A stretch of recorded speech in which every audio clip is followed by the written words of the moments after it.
right, hello. Welcome to Adventures in Lollygagging. We are playing Black Sword Hack tonight. We have a new member to the party. As Long has returned from his journey eastward, and he is back. And he's subbing with Prime. Thank you very much. Contractually obligated. Give me your Prime sub. Very much appreciate that. Told to Twitch, you're not contractually obligated. You're just a good dude. Unlike Long. Now we are going to continue playing some Black Sword Hack. It's not going to be like it's a one shot, just like the last time we played. It was a one shot. We're using some of the same characters, obviously, but everything's a one shot. So if you didn't watch the previous one, no big deal. You can go watch it later if you want.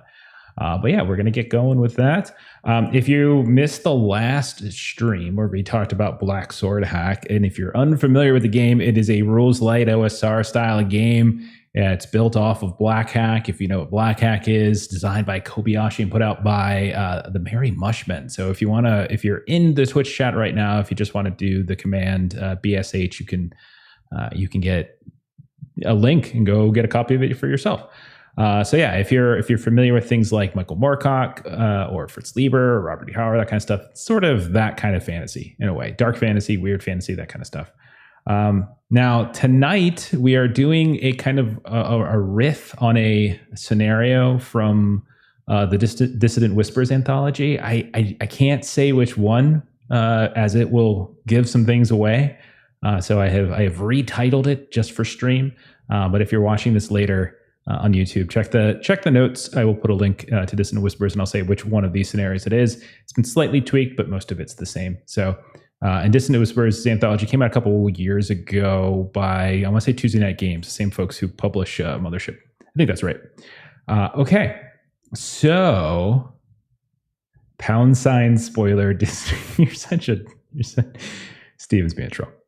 Okay, we're not going to do just the round table. We're just going to do. I like starting in more interesting ways. So we're going to start with. We're going to start with just sort of a cinematic opening. You all have a chance. For those who played in the last one, again, this is not a direct continuation. This is some time later, an indeterminate amount of time later, and that's all we're basically dealing with. So, what do I want to do? Let's get a little music going. So we're going to open, black screen. We hear the sound of ocean, waves coming and going. You hear the not too distant sounds as well of thunder as lightning crackling in the distance, etc. And we also hear this unpleasant harmony of like creaking wood and vulgar shouts as we hear port calls and things like that going out. And we fade in on what looks like a port town that some would call it Tide's End. It's a sort of half sunk in this dark coastal mud. And there are all these meager looking buildings that are teetering on shoddy stilts and swollen boardwalk planks. Everything is like a heavy storm or flood away from just being swept away into oblivion. Now to the west, that's where we see the seas extending. It's kind of held down, they are, by the horizon, this dark, terrifying storm front that just seems to be forever fixed there. And at nearly every other direction, east, north, south, is a lush and very thick jungle, and it roils with sort of anger in some way. The wind and palms voicing some sort of displeasure at the very existence of this crappy town. We see a wide, muddy river. It's ripping through those meager buildings here and there, connecting to the ocean. And around that river, we see crabbers huddling, fishermen, lean-to stalls and gold panners that are insistent that there is something of value beneath those dark waters. And this is basically where all of you have landed and have been living for a few weeks or months, perhaps, unable to really afford travel on a ship that is capable of pushing through those storms out west. So as we are kind of zipping around this town, and we're seeing the mud sloshing and we're seeing the rain begin to come down, we're going to go ahead and introduce everybody, and we're going to start with Baldra. Ashley, where would we see Baldra at this point? What does she look like? What is she doing? Give us the details.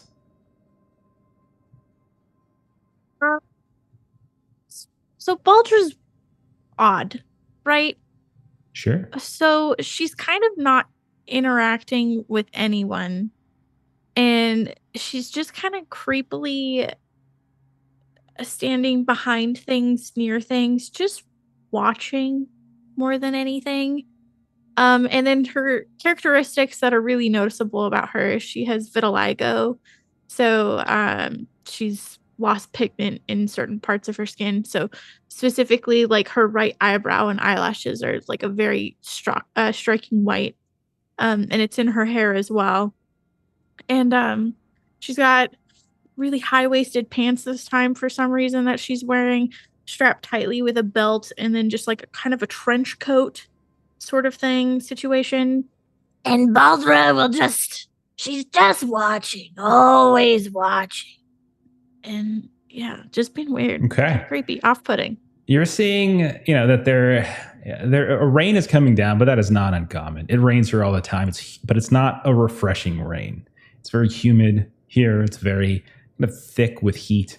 And whenever the rain comes down, it doesn't wash anything away. It just makes things worse. It just makes things thicker. It makes the humidity worse. It's usually warm water that you're pelted with.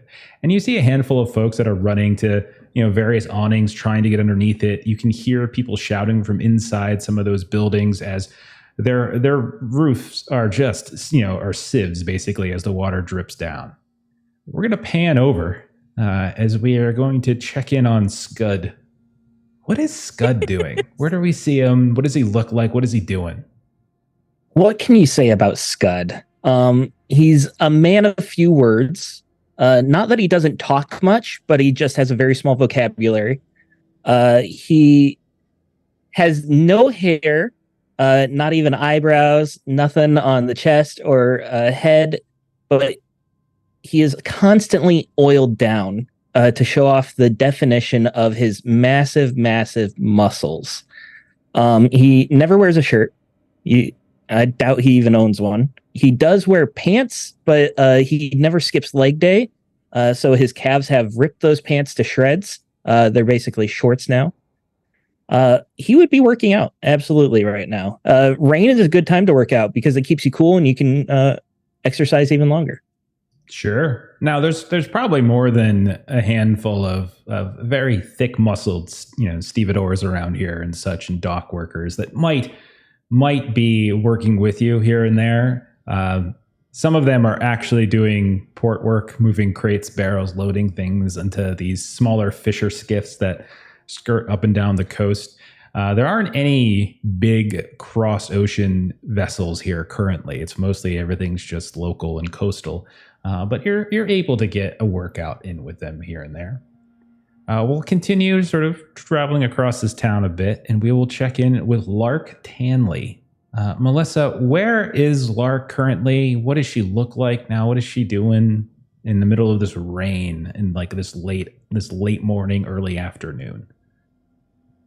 Hello, Lark Tanley has her trusty metal owl companion Nigel with her, and Nigel is unfortunate at times to be kind of conscripted to umbrella duty, as he sort of sits on Lark's shoulder and kind of extends his owl wings out as a bit of a cover under the wind and the rain. Her long red curly hair is very much up, knotted, very messy, kind of some curls coming down, and it is nowhere has the sort of sheen and kind of full body that it had last time we saw her. And she has become quite bored being in kind of the same place. And so you just see her with the image crystal that has Scud, that she can just sort of create an image of Scud. And she basically just kind of comes up behind someone who's trying to focus seriously and do something and just sort of pops the crystal out. And so then you just sort of see this like full-size image of Scud just appear next to them. And so you're probably then nearby the river, as that seems to have despite the rain starting to pour, has not dissipated. There's plenty of people here. Some are fishing, like I said, some are crabbing. They're going up and down some of the river rocks that connect into the ocean, and others are panning. Like they're panning for gold here and there. The water is extremely dark, viscous with mud, silty, and more than once you make an enemy of a fisherman or a crabber or a panner as you pop up this visual image of Scud. Now we're going to then turn our attention as we continue looking around to Durgak Gimmeldink. What is Durgak doing? Where is he? What do we see when we look at him, when we check in? What's going on?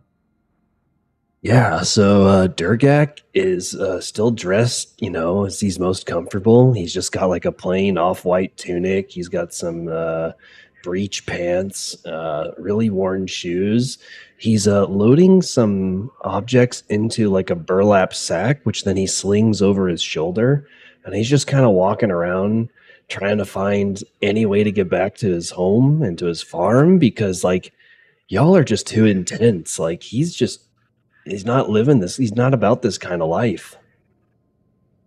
Yeah, and as in the time in which you've been here, you've probably tried to look for a way out of here for sure. But there's no way out of here. You guys are on a this coast that extends along a continent that most haven't fully explored. There is an attempt here to create kind of a foothold. And it has not been a particularly strong foothold. The ships I've already mentioned are mostly coastal ships, things like that, fisher folk and everything. Occasionally, a supply vessel will come because this place is sort of run by the South Traders Consortium, which is, if you want to think about it, it's like half trading company, half religious ideology, and they're kind of in charge here. And they're the ones whose vessels will come and supply, but you can't afford them. And so anytime any of these have come, you've just never had enough money to get on.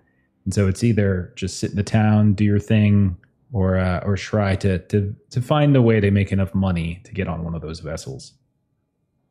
And finally, we're going to check in with a new character as we've got Enos. Where would Enos be? And what would he be doing? What does Enos look like? Tell us a little bit. Enos, he wears his hair in a ponytail. He's a stocky man. He's got a scar across his nose. And he's got a little greenish tunic that he wears.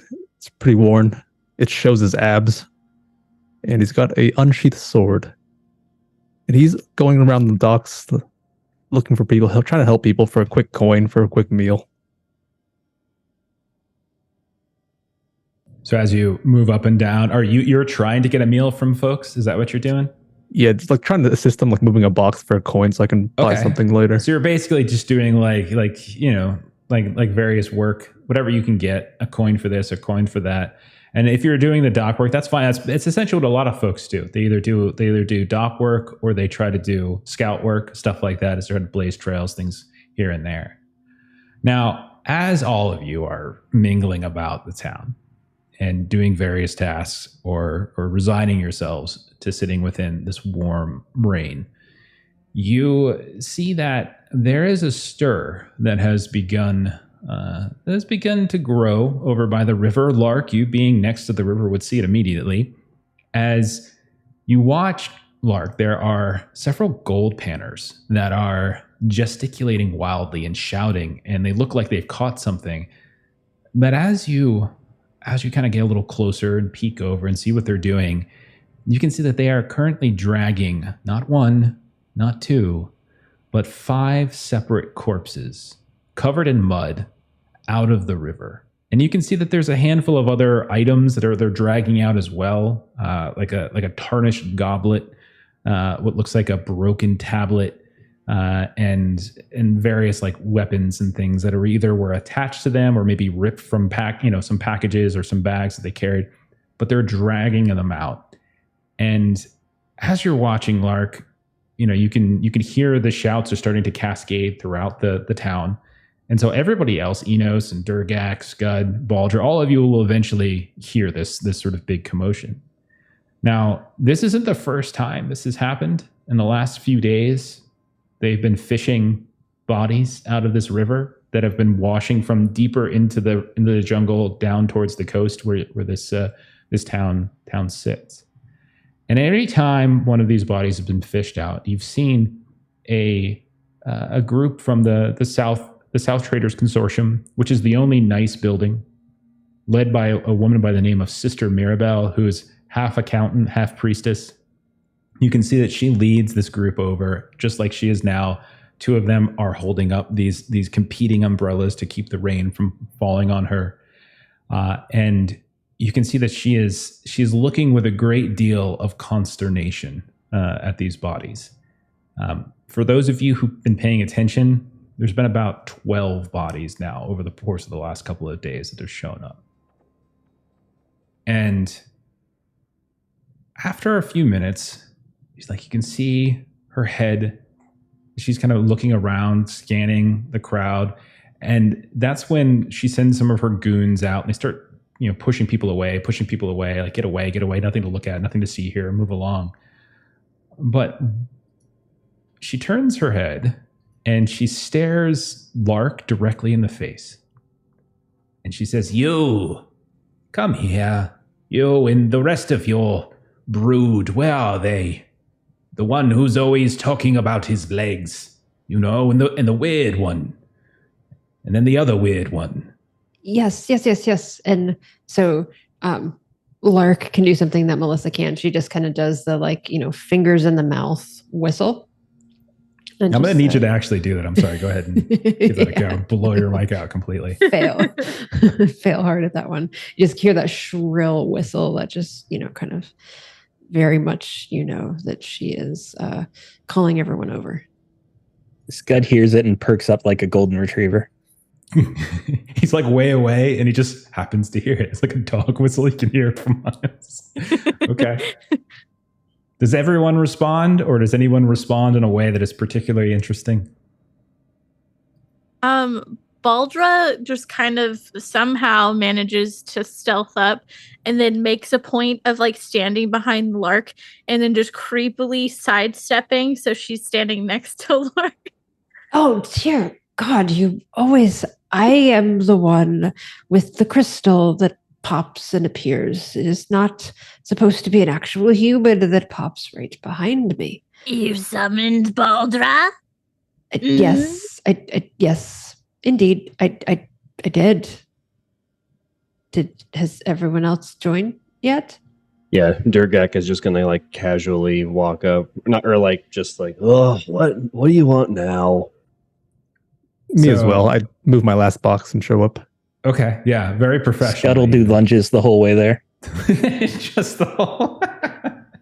Good. Okay, so as you come up, Sister Mirabelle looks at Durgak. Yes, there's the weird one. That one right there. Always going on and on about a farm. There's no farm for Never mind. Now is not the time. And then looks over at Enos, and there's the other strange one. And then at Baldra, finally, someone sensible. And then she looks at you all, and she says, "I've been led to believe that all of you are looking for a way out of here. Or at least you, Mr. Gimmeldink, wanted to return." Please, I want to go home. Well, I will tell you this. Within a fortnight, there'll be a new vessel. And if you do a task for me, for the South Traders Consortium, I can promise you all berths on that vessel. I don't know if I can do that. I just want to get on a ship. It means you'll have a spot on the ship, Mr. Dimbleby. Oh, okay. Oh dear. Well, all of you who survive will get a berth on the ship then. I'm sorry, do you believe that we are not all going to survive? That is an interesting caveat to put on that. There have been 12 bodies in the water. You guys not give birth on land? Why do you have to do it on a ship? You don't give birth. There's a spot for you. Frankly, I am surprised that Mr. Gimmeldink has survived this long. Oh, goodness. We all If look there out were- for each other. What is... And she says this not necessarily to you all, but sort of just to herself. The fact that this is the group that is most competent speaks very ill of Tide's. However, yes, this is about the bodies. Yes, of course it is.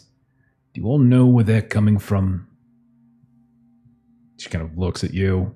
If anyone makes any sign of resignation, you've heard rumors that the consortium has tried to set up some deeper outposts in the jungle here and there.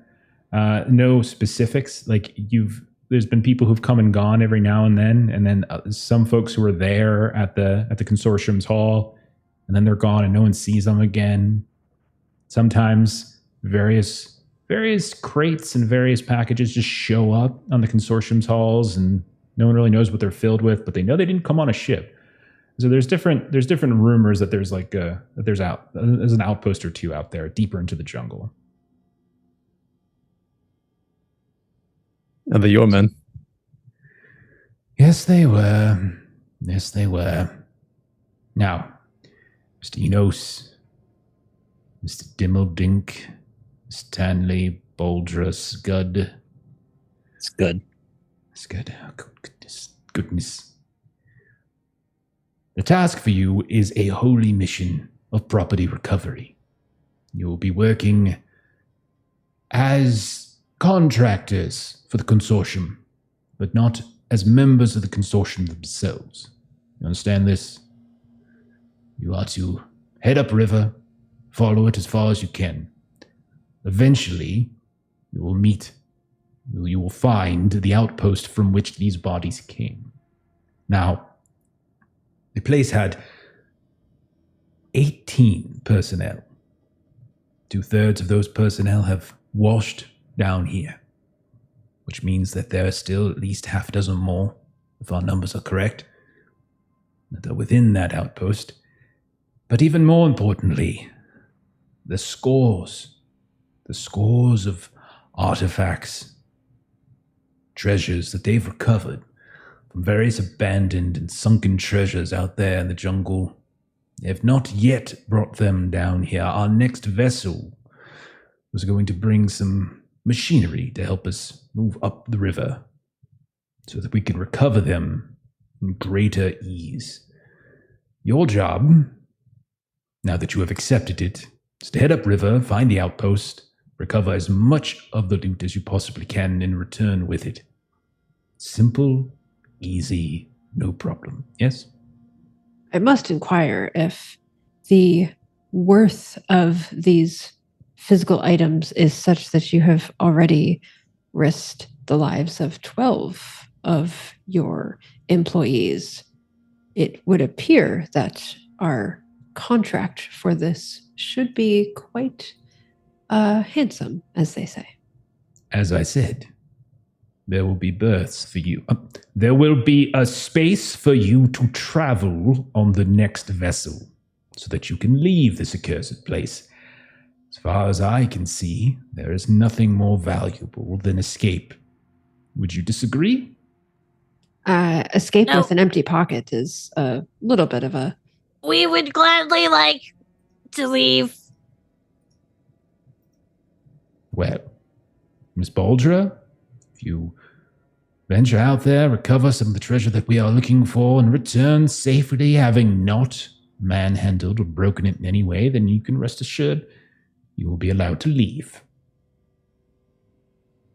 We're gonna get like a cart so we can load stuff into it and bring it back. Like, are these big things we're getting? Yes, and there should be such carts at the outpost themselves.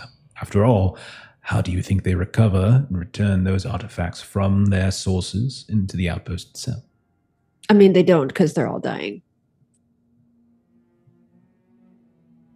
Do you find that funny?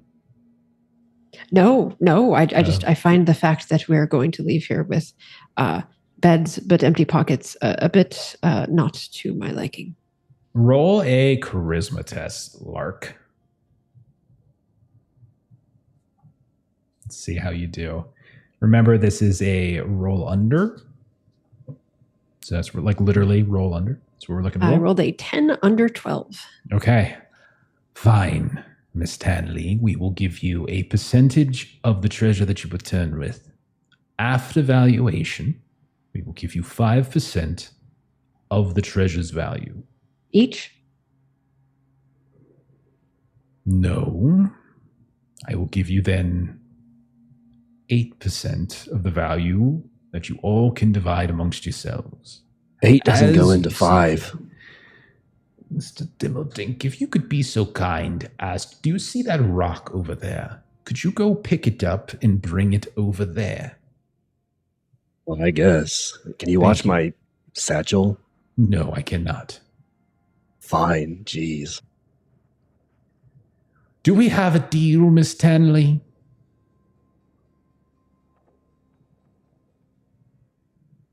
I mean, 5 does not go into 8 Oh, for crying. as a point of math. 5 goes Okay. into 10. Scud raises his hand too. Yes, Scud. What question do you have? Scud's not pregnant. Okay, well, Scud, do you see that rock over there? Could you pick that up and bring that over there for me, please? Scud can carry. He goes Thank over you, to Scud. pick up the rock. Okay. Final deal, Miss Tanley. I will give your group 10%. However, you will not be going alone. Mr. Gross, I'm sorry, Captain, come here. And you see there is a man and 3 others that are coming with him. These are official members of the consortium. They will be there to observe, make sure that you don't abscond, or that means to take and steal property that is rightfully the South Traders Consortium's, hiding it perhaps to recover later. They'll be there to monitor all of your dealings and assist, of course, if anything is necessary. And so you look Lark over. will extend a hand, and she'll just say, "Oh, nice to meet you, Captain Snitch." And Captain looks down. He's got this giant, bushy black beard. He's got eyes that are just strange, kind of orangey color. He's got a smudge of grime on his face. His bushy hair is matted down. There's 3 behind him, one of whom is a guy who just has next to no clothes on, and his hair is kind of spiked out in different directions. It's not being matted down by the rain. There's a woman who has about 1,000 daggers that she's just toying around with. And there's another man with a very flamboyant looking hat. He looks down at your hand. He grabs it, and it is just the most calloused hand you've ever grabbed in your life. And he's just, "Lime's gross, you nincompoop. Captain Gross. Captain, if 3 syllables is too difficult for you." Oh yes, I did call you Captain. You're here to observe, so you're Captain Snitch to me, but Captain nonetheless. Simple yes would have sufficed. Yes, Captain. Rhesus, we'll see that your treasure and your men return safely. We'll accept the offer. Thank you, Enos. I appreciate your directness. Perhaps it is you I should have been talking with this whole time. I will learn if there is a next time. If you don't mind, can I inspect the bodies to get an understanding of their death? Go right ahead. And yeah, you go and you inspect the bodies. Is there anything in particular you're looking for when you look over? Or are you just kind of giving a general once over? They don't look like if they died of any external injuries. Yeah, they all seem to be decapitated. Oh. Yeah, every one of them seems to be missing a head. But was that the cause of death? Well, that's a great question, Scud. I like to think Scud actually asked that question. Hard to say. I mean, they certainly have tons of scars. They're bloated. It's hard to tell without proper forensic dating what injury they suffered first, but they've got some stab wounds, some scrapes, some broken bones. Could have been from the river. Could have been happened before they got thrown in the river. Who knows? But yeah, they all most notably are missing heads, and the heads did not seem to wash down. Like a lot of the gold panners and the crabbers in here, none of them have been able to find it. And this is also true of the previous ones. All of them have been decapitated. Do you have any enemies, Captain Gross? Do I have enemies? None that are breathing. Why? Are you applying for the job? No, just making sure you're safe. Are you about ready yet? Ready when you are.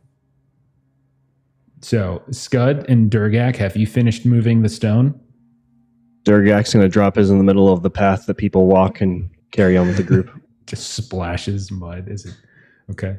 Scud will pick up his stone too and start carrying them both. Okay. So, before you guys leave, is there anything else? Is there anything you wanted to do before you venture out? I don't think so. That would good. be smart to like do research or provisions. I like to think we just go. Okay. Actually, well, Just leave right I now. do want to buy some. Do I need to buy anything to be able to use my herbalist skill, or is that just more like an in the field kind of thing? I don't think there's anything they have to requires to purchase. I think it's just the gift that you have, or it's your origin, right? One of your origins. Yeah, one of the backgrounds. Yeah. Yeah. No, yeah, you should be able to use it.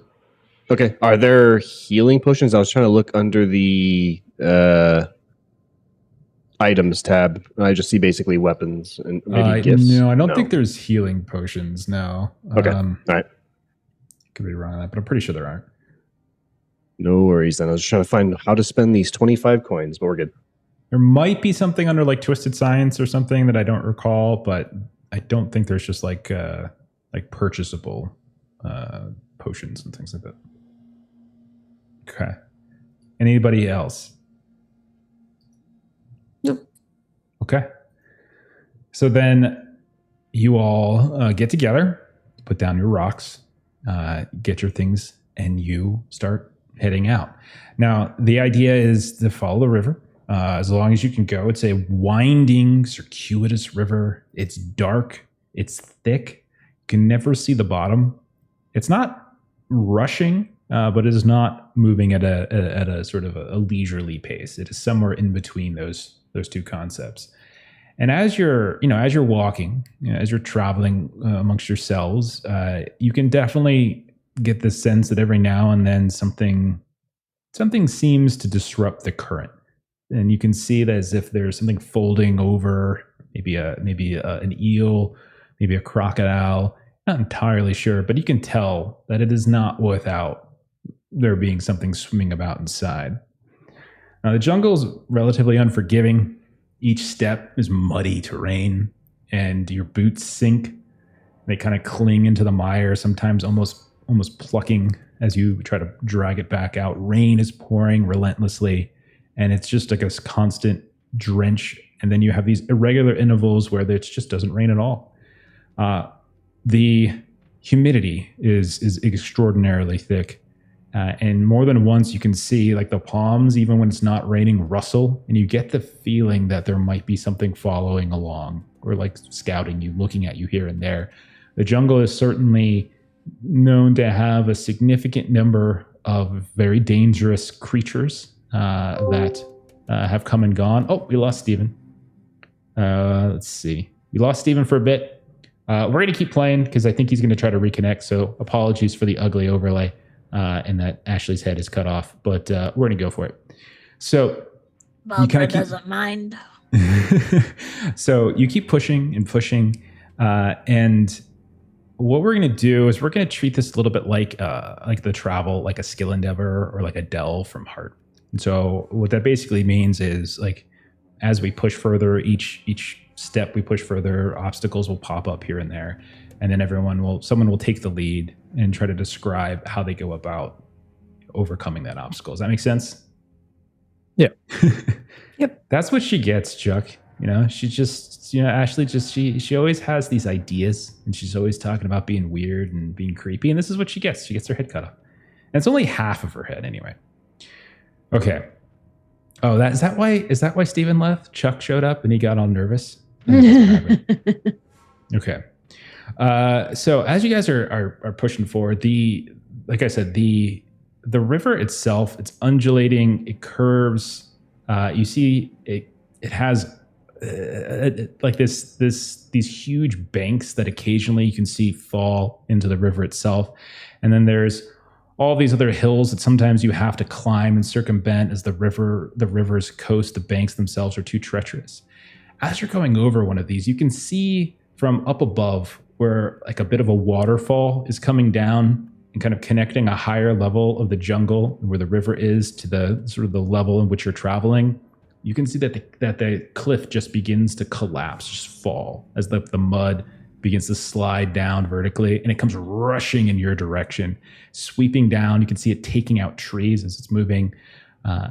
Who all wants to take the lead, and what's the strategy for trying to avoid this mudslide? This is just an example of what I mean by obstacle. What do we got? How tall was the wall of mud? Not insignificant. I mean, it's more like it's not so much a wall as it's just like this sloshing wave here and there. I guess Durgak would try and like point out sufficiently tall trees that we could climb. Okay, perfect. So we'll say let's go ahead and roll a strength test to see if you start if you can kind of climb up. Durgak, you're leading this, we'll say. So you go ahead and roll that check. And as long as there he is, he's back now. Sorry, I got one success. No worries. It's all good. We got a mudslide because your leg stopped holding the planet up. Okay. So Durgak, as this like mudslide comes rushing down from the cliff, this cliffside of the waterfall, you can see it taking out trees. Durgak, you look and you find these taller, much more sturdy trees, and you start climbing up one. And maybe you were out in front a bit, and you can see as the slide of mud hits into the trunk, it doesn't seem to uproot it or take it down. The rest of you see Durgak doing this as well. All of you go ahead and roll strength tests. You can do it at advantage because Durgak was able to point out to you like the best kind.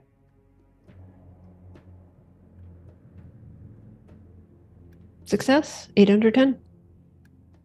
9 under 10. I'm good. This might be the first strength roll that Scud has passed. Okay. Anyone fail? Is meeting a pass? No, I think it's a roll under, right? Am I forgetting? Yeah, that that's how correctly? we ruled it last time. And yeah, it's specifically roll under. Yep. Yeah. You rolled at advantage. Oh, advantage? Right. Yeah. Oh, oops. I like to imagine Scud just walked up the tree using his leg strength. Okay. Scud was likely still carrying both stones as well. Yeah, I still failed with advantage. Carrying both stones. Okay. So Scud, you have both. All right. So Enos, this thing, as you're trying to climb up, you just keep slipping down, and this wash of mud just envelops you, and you disappear. All of you just wash below, as it's just this massive flood of like this brown slushy water, and Enos disappears. Enos, you go traveling for a ways, and you can feel yourself smashing, banging against some of the trees, some of the brush, some of the rocks here and there. Go ahead and mark down 3 points of damage, and you travel backwards.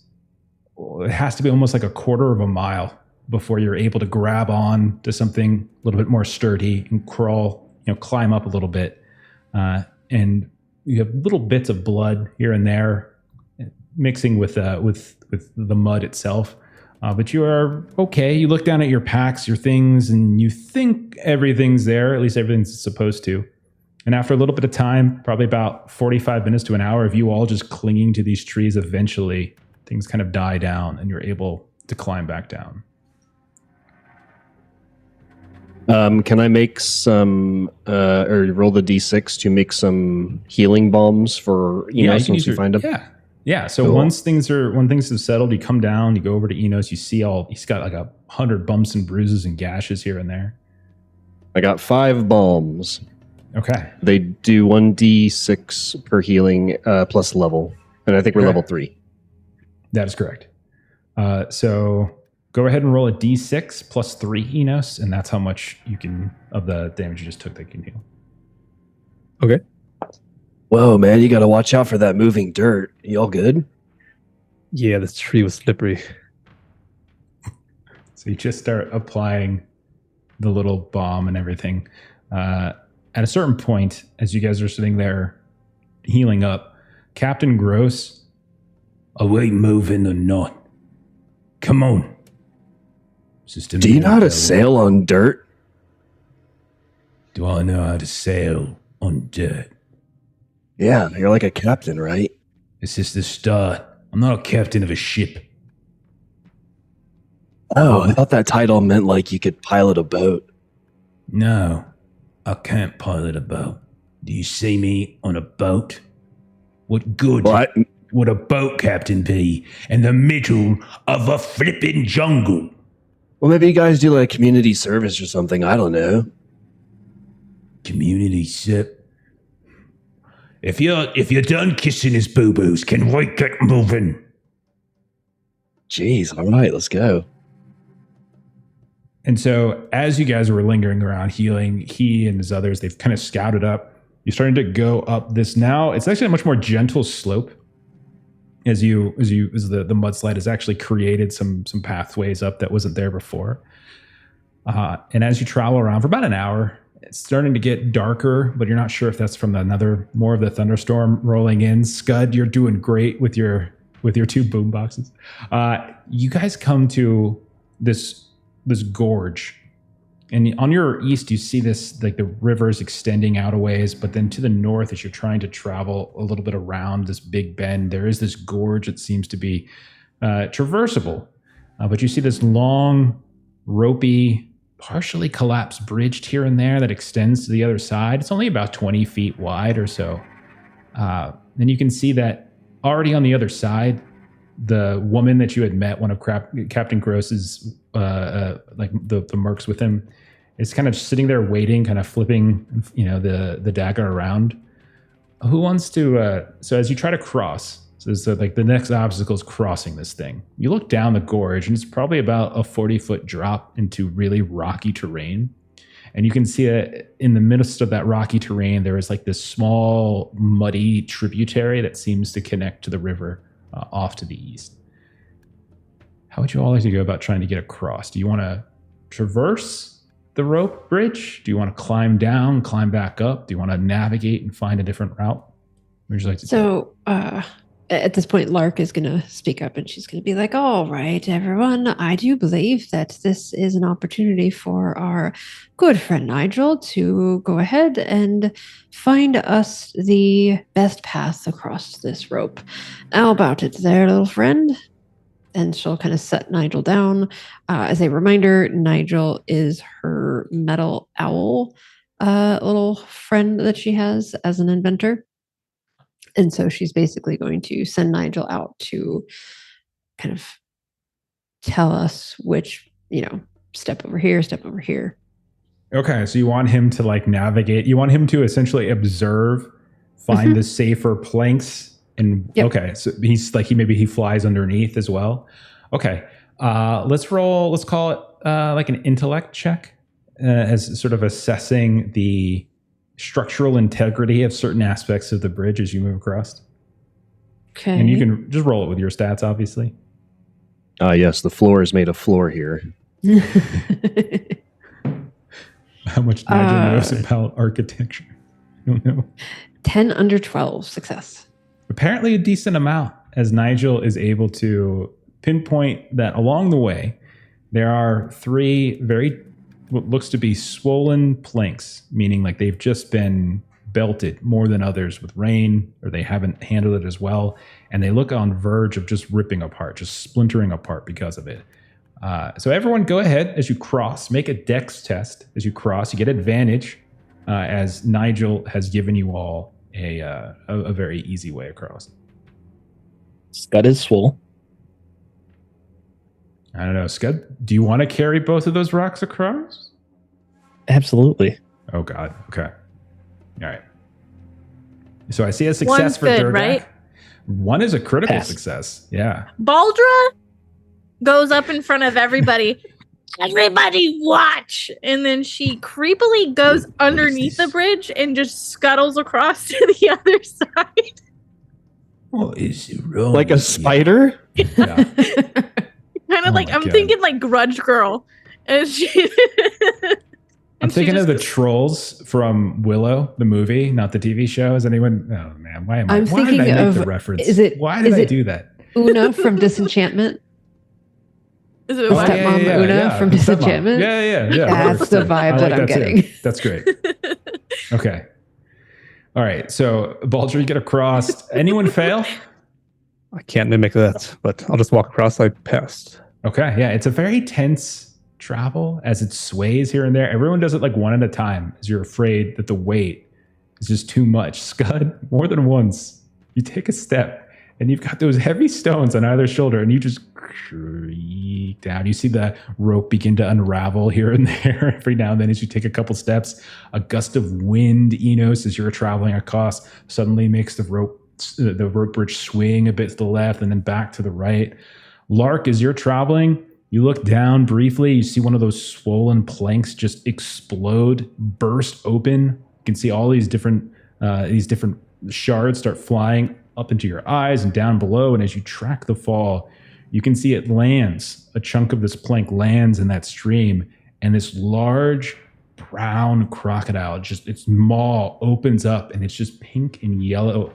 That just suddenly appears and then clamps down as if it was just looking to bite whatever fell, and then fades back into that muddy water. I'm sorry. Did I just see a crocodile of pink and yellow? Did I hear that correctly? The mouth was as it opened its mouth. Okay. And she'll just look at Nigel. I am so thankful that you did not fall, Nigel. You could have been inside the belly of that thing. Does Nigel talk? Crikey, they would have been so big. He does know. Crikey. Okay. All right, you make it across. Take a breath, take a breather. No one's hurt, no one's injured. You are probably about 5 hours away from the town. It is getting dark now proper for night, and you start to make camp. And you can see that the camp that you're making, you don't really have a ton of tools or devices, but you do have a few canvases and such that allow you to set up some manner of tents. Probably Captain Gross establishes a watch. All of that is relatively easy. But at one point, let me see what this is going to affect. Throughout the night, oops. Sorry, it keeps coming up Jeremy, and because I have Jeremy on my random player list still, but he's not in this game. At one point during the night, as you're all sleeping, is there anything you guys are doing, by the way, as you settle down for camp before I jump into that? Durgak, what are you doing? Yeah, I'm going to use my wilding ability to take a long rest, and then that will allow me to take do another herbalist roll. Okay. All right. Anyone else doing anything interesting as you try to camp down for the night? Yeah, I'd like to set up a perimeter. Okay. Like some sort of noise trip. Set up a noise trap? Okay, that sounds great. Roll like, I mean, you're able to do it. It's just a question, obviously, of how well you do it or how intelligently you place the trap. So we can do like an int test, maybe? If that's cool with you, unless you had something else in mind. Yeah, I can do it. Okay. Rolled a 15, which is a failure. Okay. So you do manage to set up. You get as much. You have bits of thread. You have maybe some chunks of metal, some of such that you maybe picked up during your stevedore work. Extra hooks, fishing hooks and things. Some netting that you're able to create these traps here and there. And again, you're able to do it. It's just kind of a question of how effectively it happens. Sometime in the middle of the night, you all are awoken as there is like a screeching sound, and you just hear, and it's extremely loud, and it is immediately within your camp. And as all you scramble up and look, you can see that there is some sort of hideous jungle cat that has what appears to be these huge horns like popping out of its head, like these. It's got these horns coming out almost like it's a bull, and you can see that there are more on its like long dangling tail. It seems to be skirting around behind it as if it's got a mind of its own. More of those tiny little spikes, but it's just in the middle of your camp, screeching. And it's not attacking you. It's moving in this strange, kind of almost like it's drunk in a way. All of you are familiar with drunkenness. What are you all doing? Scud smashes it with a rock. Scud, You walk up. Do you throw it or do you walk up and smash it? No, I have horrible decks. I would hit it. Okay, roll your attack. And I'll say you can actually roll this at advantage. Okay, it was a success. Yeah, success. Okay, so you walk up. Roll your damage. You can roll whatever your unarmed damage is. I don't know. That's only a D8. Not very good. This guy. 8. By default, it's like a D4. He's just being a guy. You rolled an 8?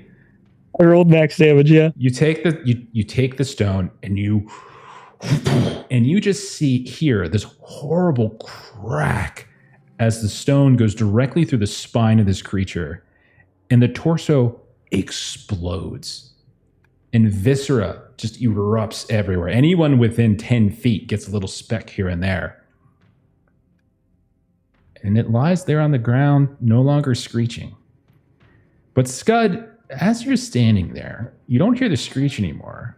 And because it's gotten kind of quiet, you're able to now hear a different sound.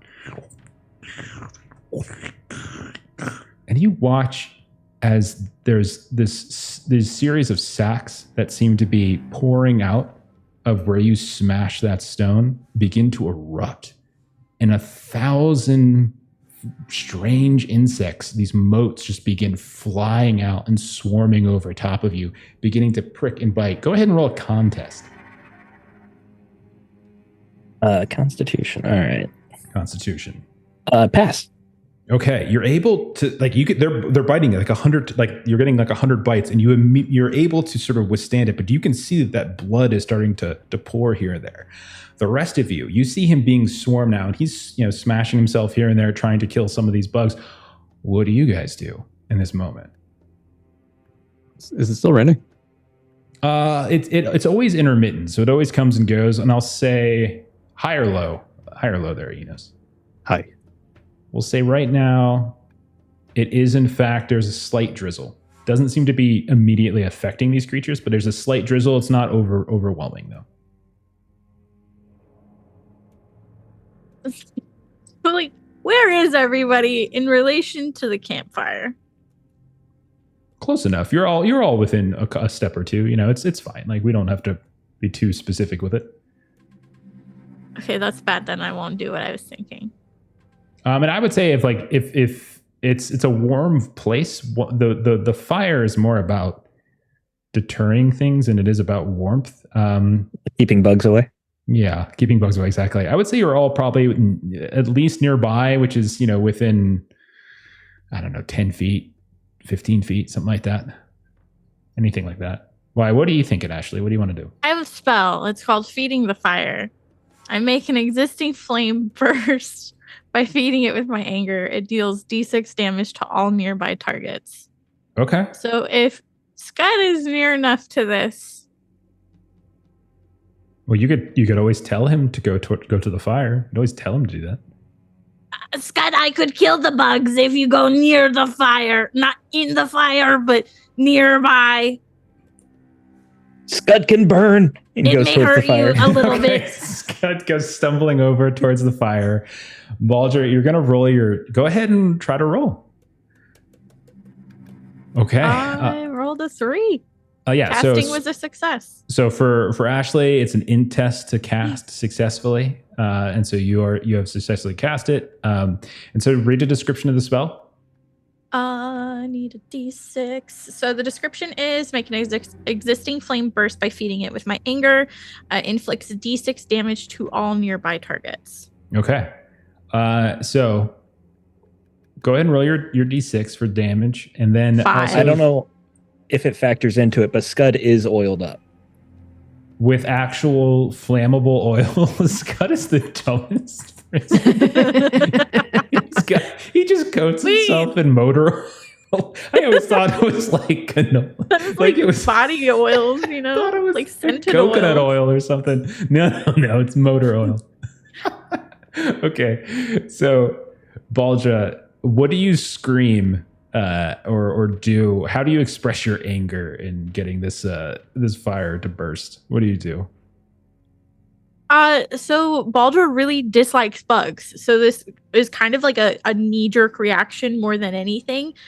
As she's like swatting at her own skin and she's like, Baldra hates bugs. And then she does this like weird hand motion where she like reaches towards the fire and then kind of like jerks her arm up like she's trying to pull the fire up out of the ground. And as she does so, that's when it kind of like bursts.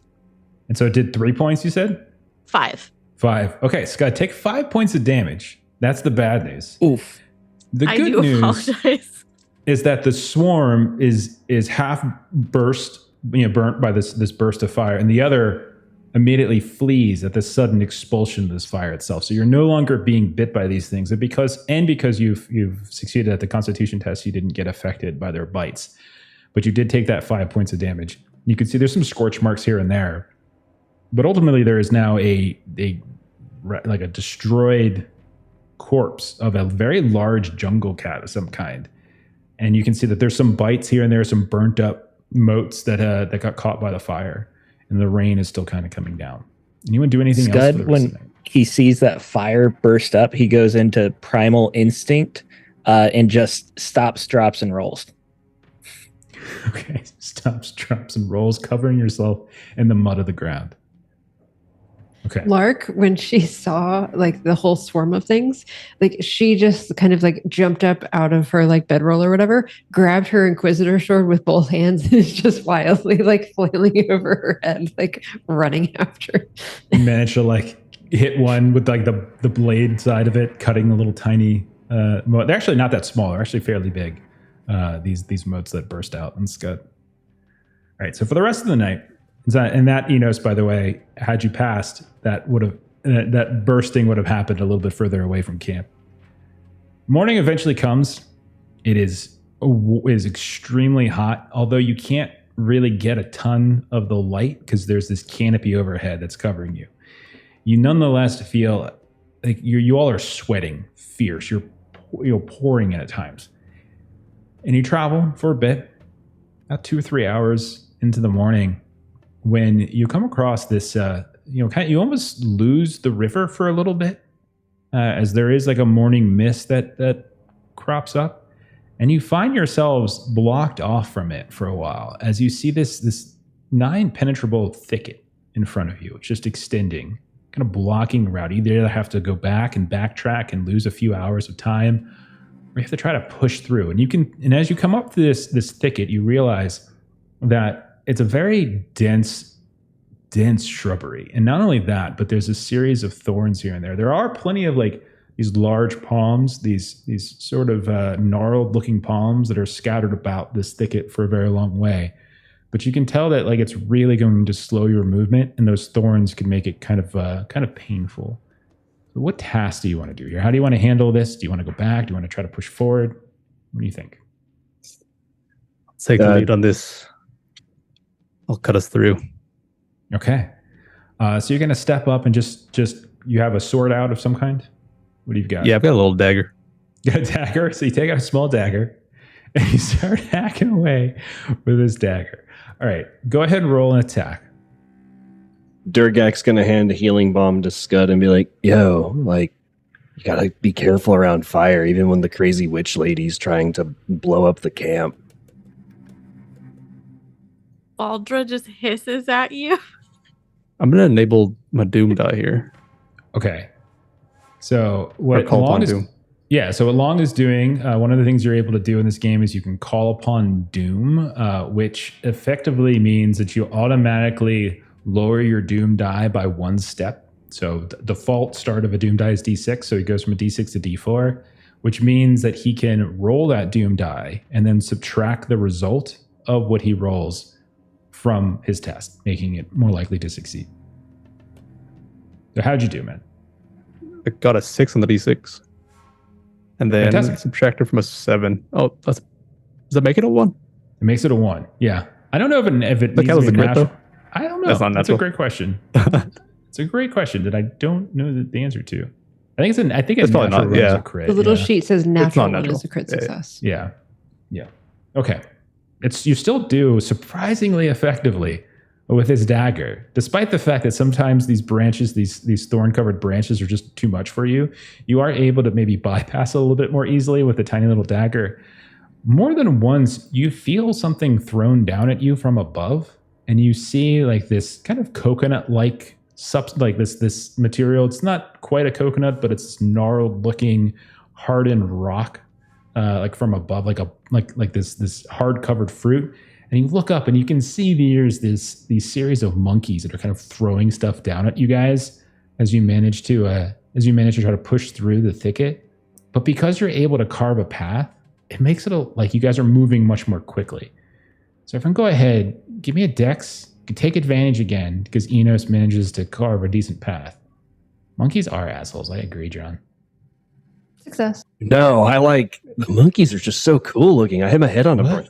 Oh, jeez. That's a good throw, monkey. Oh, my God. I got a crit on mine. You got a crit success? I'll catch their husk of coconuts and try and toss them back. Okay, you don't just try. You do. You grab one and you throw it back up, and you hear, and you watch a monkey just fall out of the tree, landing in the thicket a few feet from you. Anybody else fail? I know Durgak failed. I did not. I got a 6 under 10. Okay, I only passed because of advantage.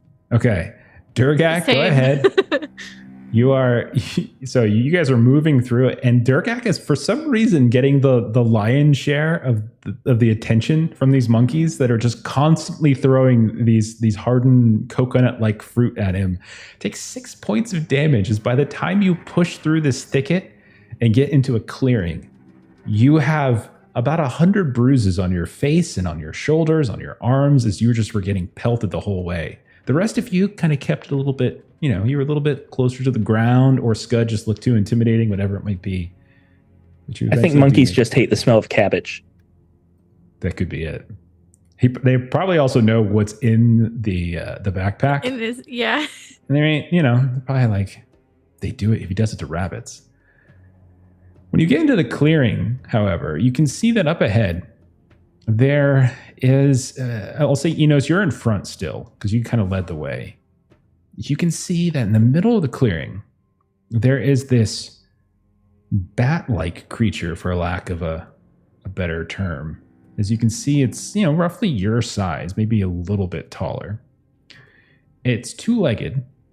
And if you guys are paying attention to the tabletop, I'm periodically showing some tokens and stuff for you so you can kind of get a feel for what they look like. But you see this very large two-legged bat creature that seems to be bent over top of some kind of carcass. And you can see it's like ripping through it.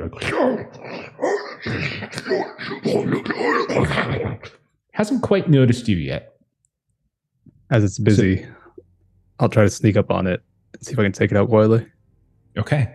So let's do a dex for you to sneak up.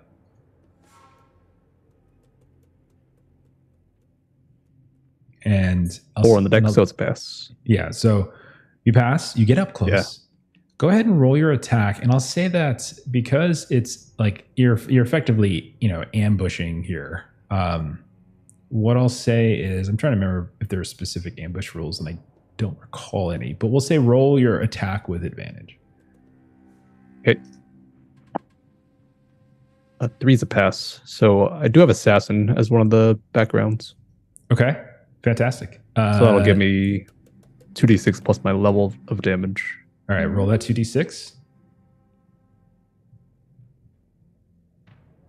Oh, 2 and a 1. So 3 plus 3 is 6. So 6 points of damage.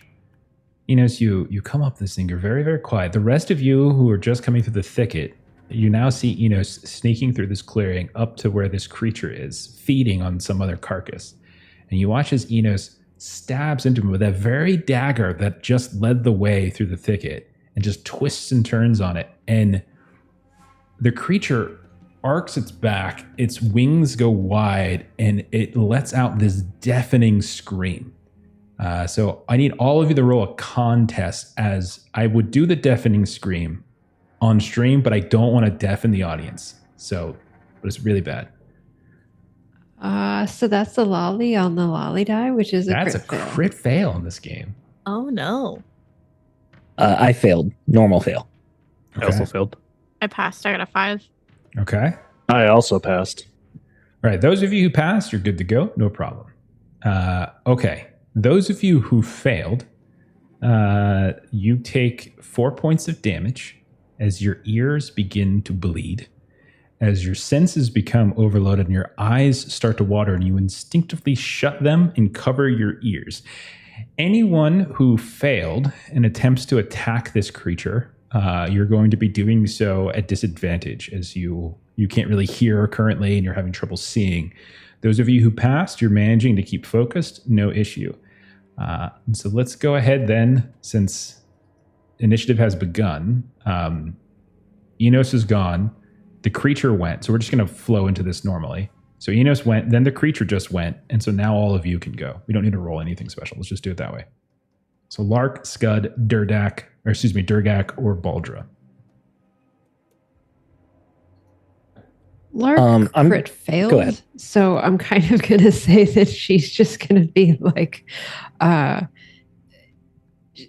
really distressed at this point. And so she's just sort of kind of running around a bit like.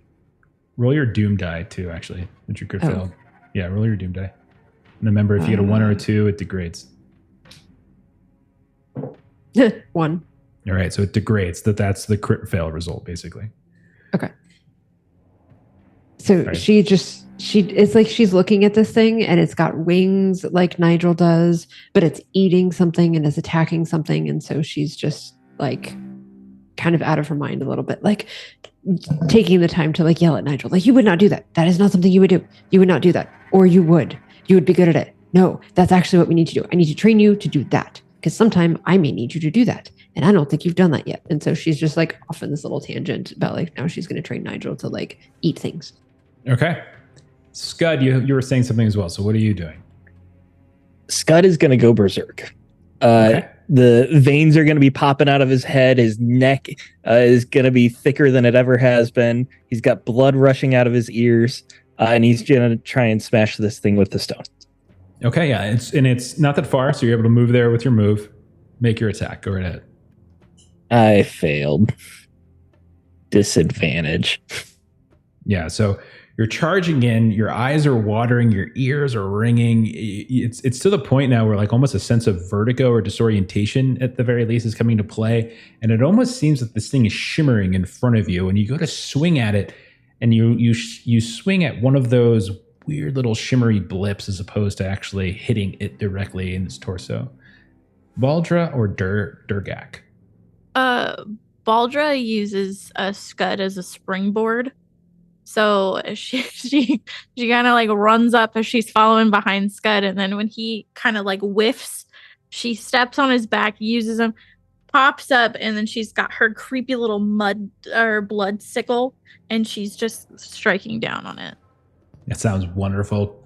Go ahead, roll the attack. Take advantage because I really like the description of you using Scud as a launching pad. Sounds fantastic. Thank you for advantage. I needed it. Okay, I got a 4. Originally, I got a 19. That would have been God. bad. Awesome. Roll your damage. How much damage are you doing this thing? Where's my damage? This is at 1d6 for damage. Okay. Oh, that's a great I reminder as we do. tomorrow, free RPG day at your friendly local game stores. We got 2 very now. cool. But there's 1 5 like better. damage. 5? Okay. Very nice. So you launch off of Scud, and this thing is kind of just coming out of its scream. It's still kind of doing it, but it's on the tail end, and it's just opening this big old furry mouth. The fangs are now clear, dripping with blood from this carcass, and it's kind of going back and forth like it's like a sprinkler head.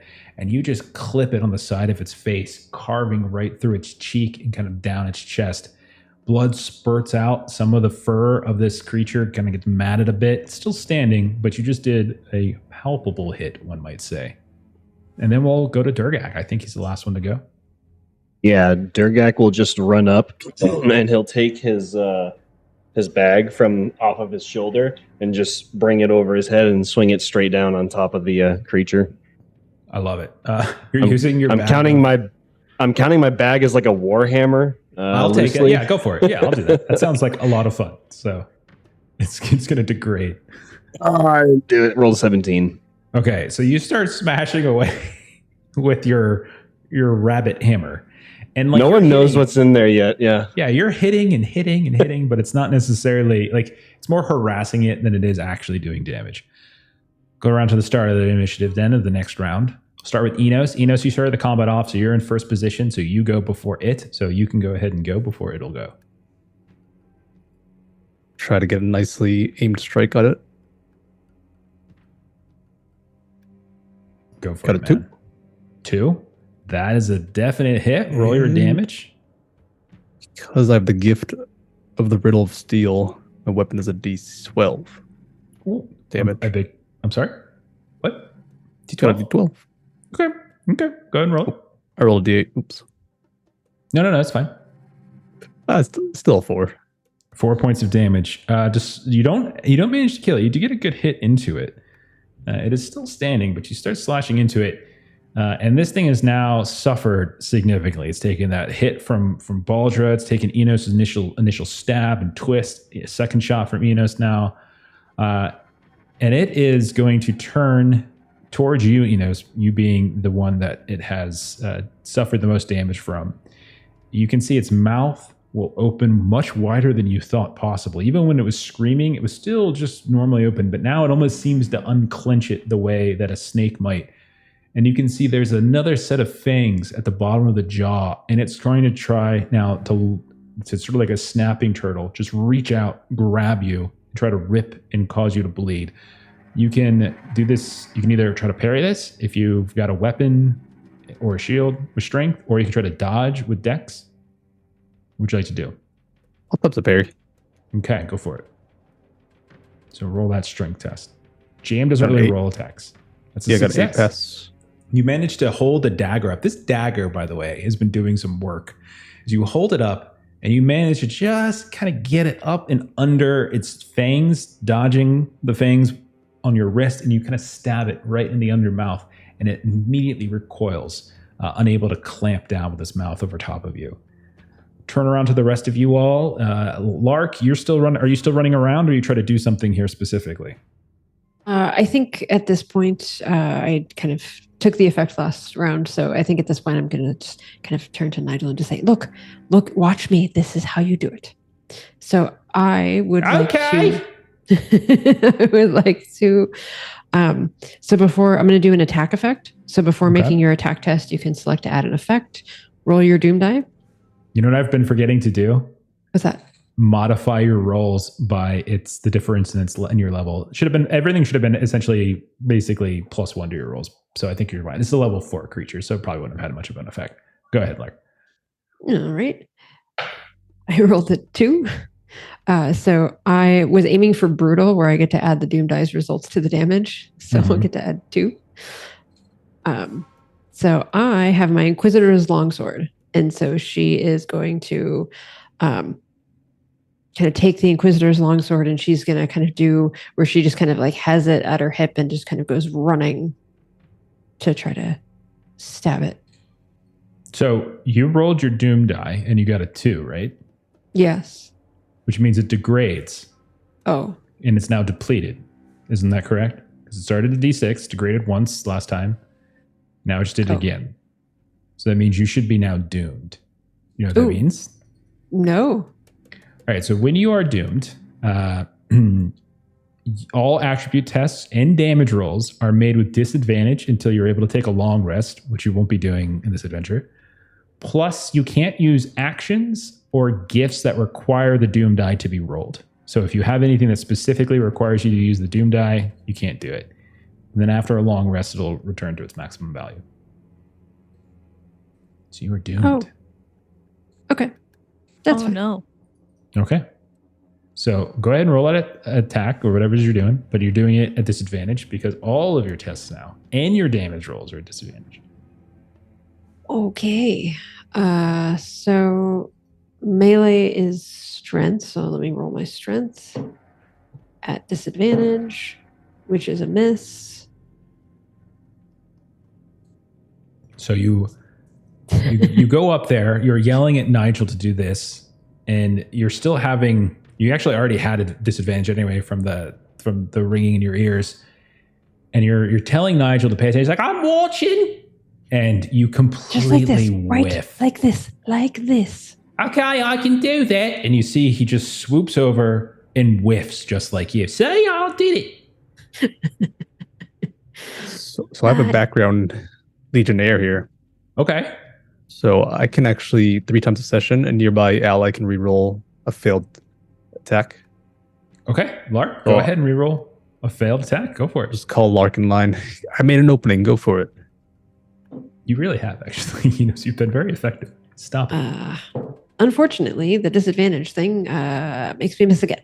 Yeah, it's pretty brutal. Okay. Wait, but I also have Legionnaire, so try it one more time. Come on, Melissa. This is going to happen. Nope. It's a disadvantage. So Lark is just whiff. And each time Nigel's like, I can do it. Whiff. Every time whiffs along. Oh, did it exactly as you said. Let's move on. Scud, I think you're the next to go from the last round. So Scud will come to you now. I'm right next to the creature still, right? So I don't need to move.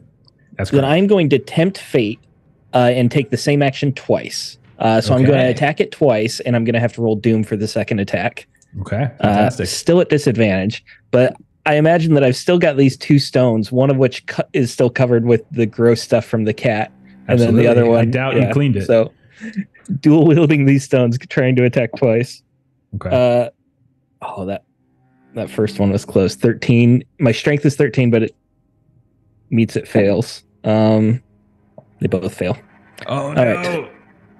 All right. Doom die.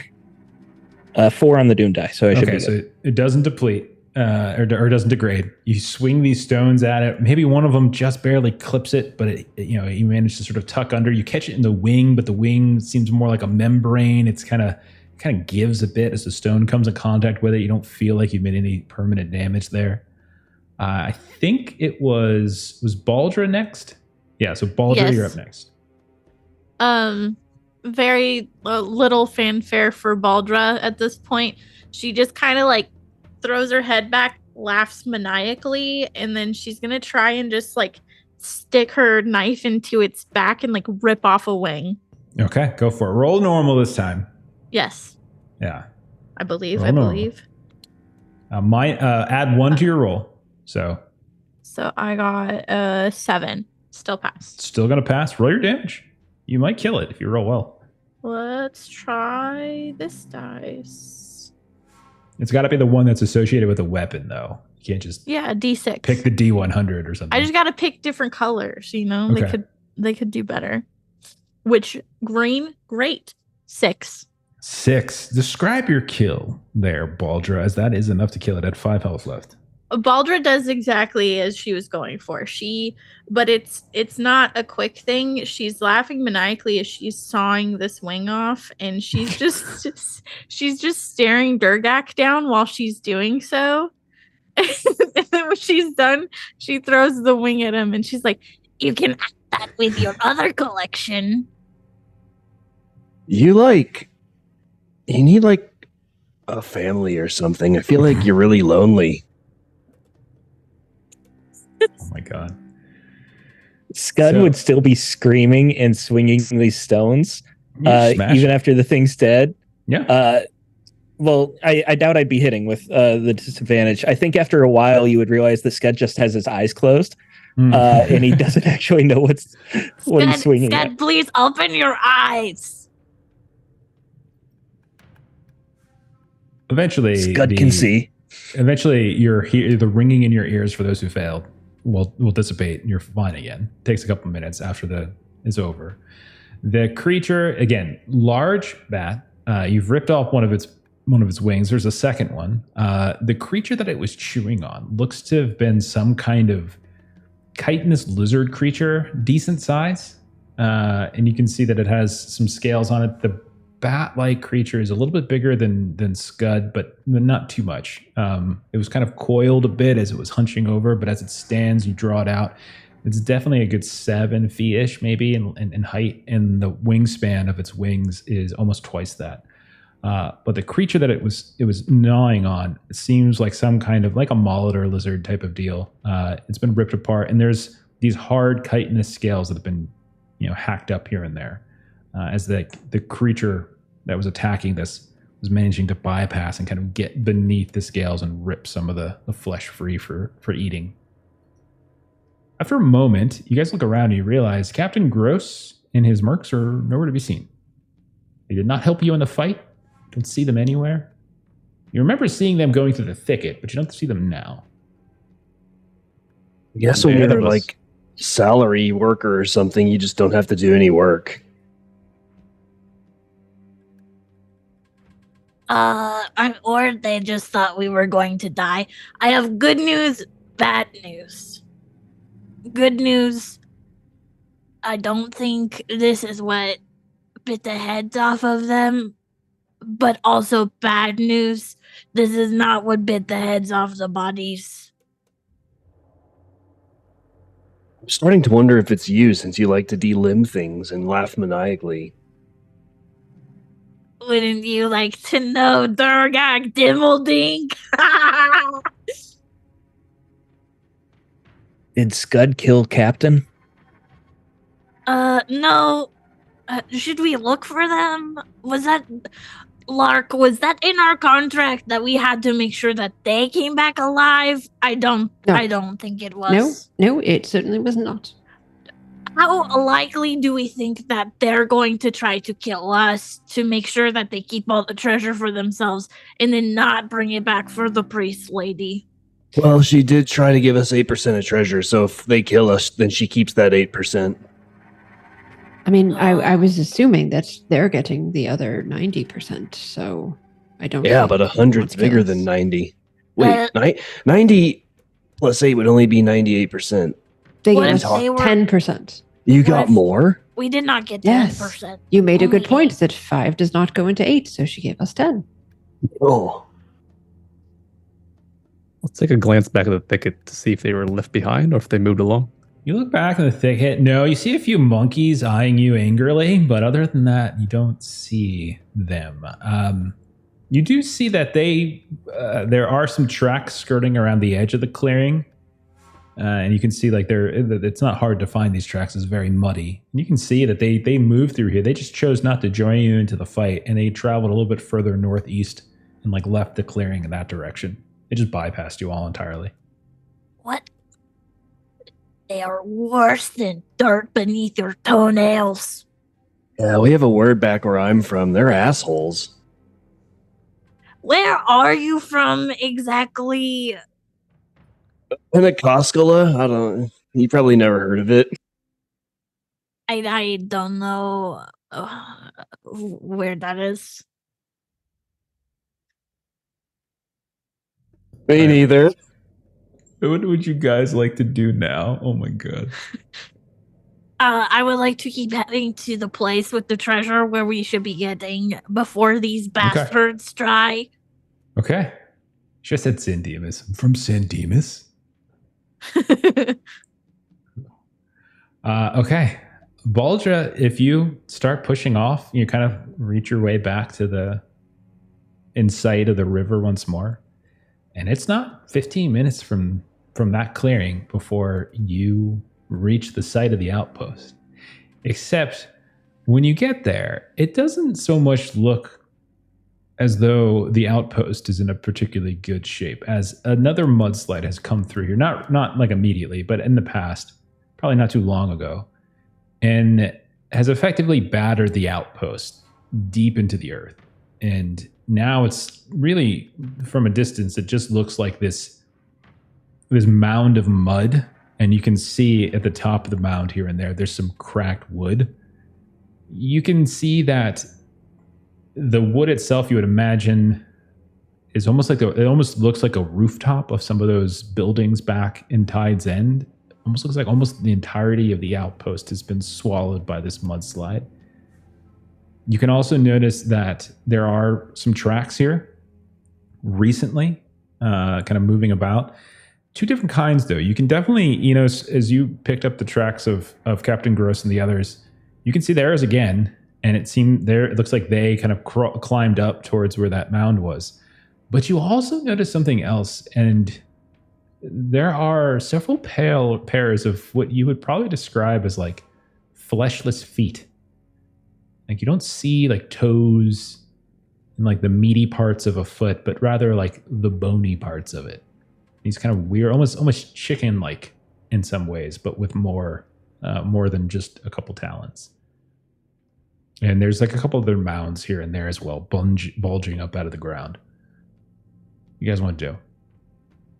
Can I see if I recognize these imprints of the animal feet? When you look at it, they're definitely not animal feet. They look more like they are humanoid feet, just without the flesh. Skeletons. Okay. Weird. You're weird.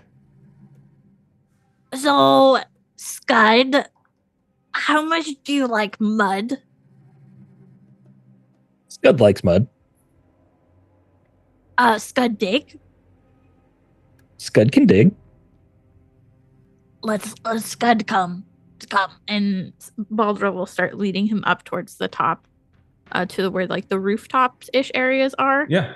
And when you go up there, Leading you him realize up like he's a toddler and needs directions. of where to stay. And she's gonna- Scud and Baldur, you get up there and you realize like you don't need to dig. There is a gap in the sort of the wooden rooftop here with this big old like a dark maw where you see some of the wood has been broken through and the shards are sticking out like like teeth of a shark or something like that.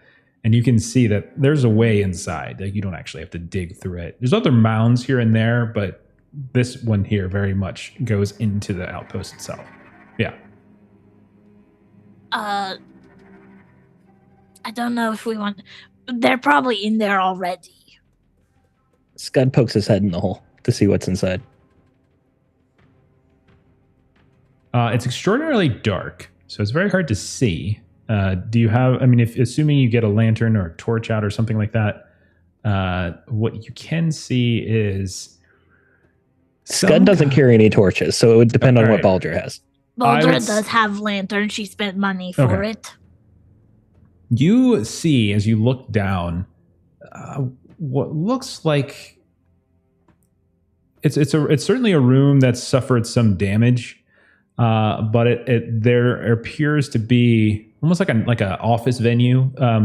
You might not have been directly in any of the South Traders Consortium's hall, but it has that kind of feel to it. It almost looks like an administrative office of some kind. Like you can see that there's sort of a broken desk in here. There's mounds of, various parchments and things that are thrown about. Chunks of mud that have dripped down from above. That kind of thing is probably what you see.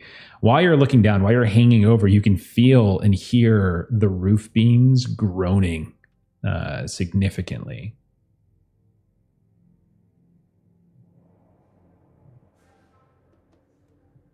No one's in there. Does it lead anywhere? Scud doesn't know.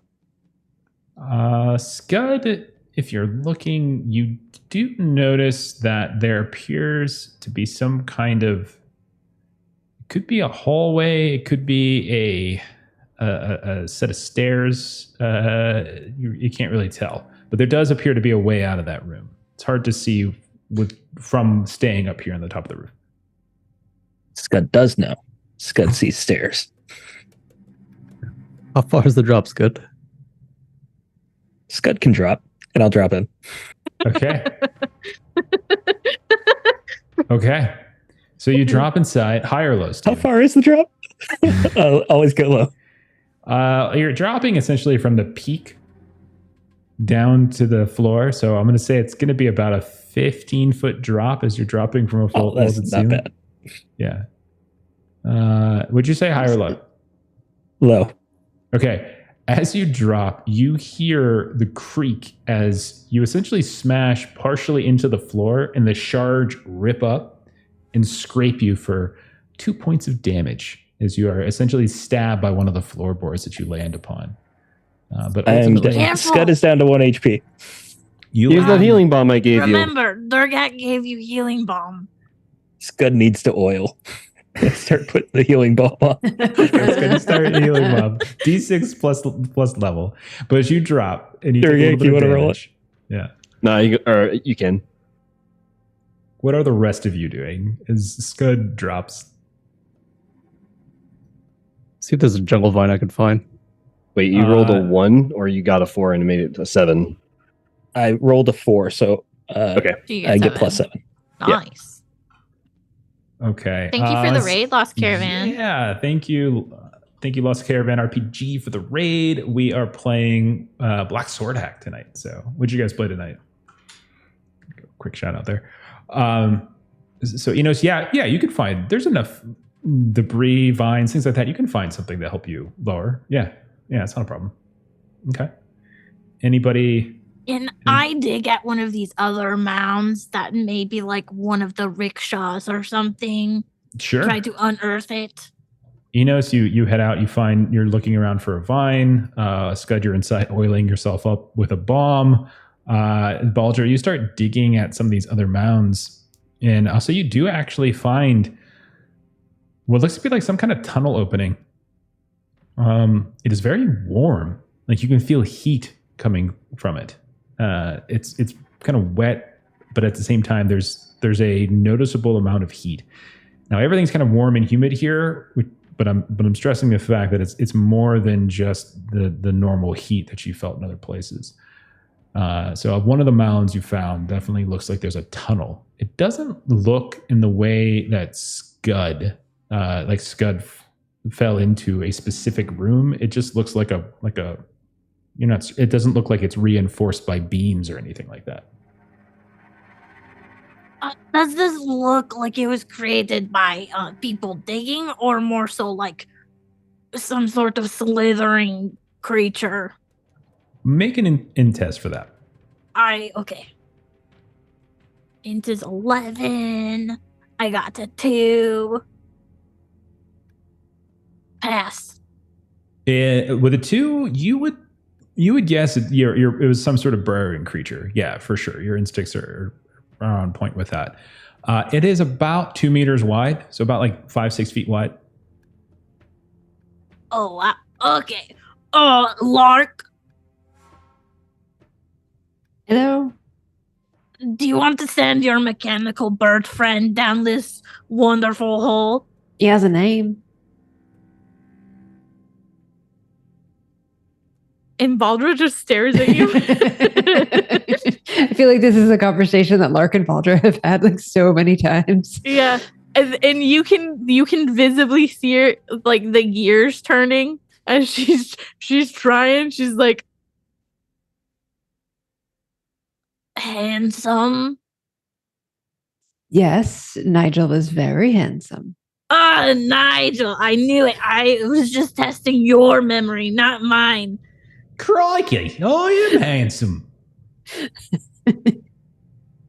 Go ahead. Go ahead. You want me to fly into the...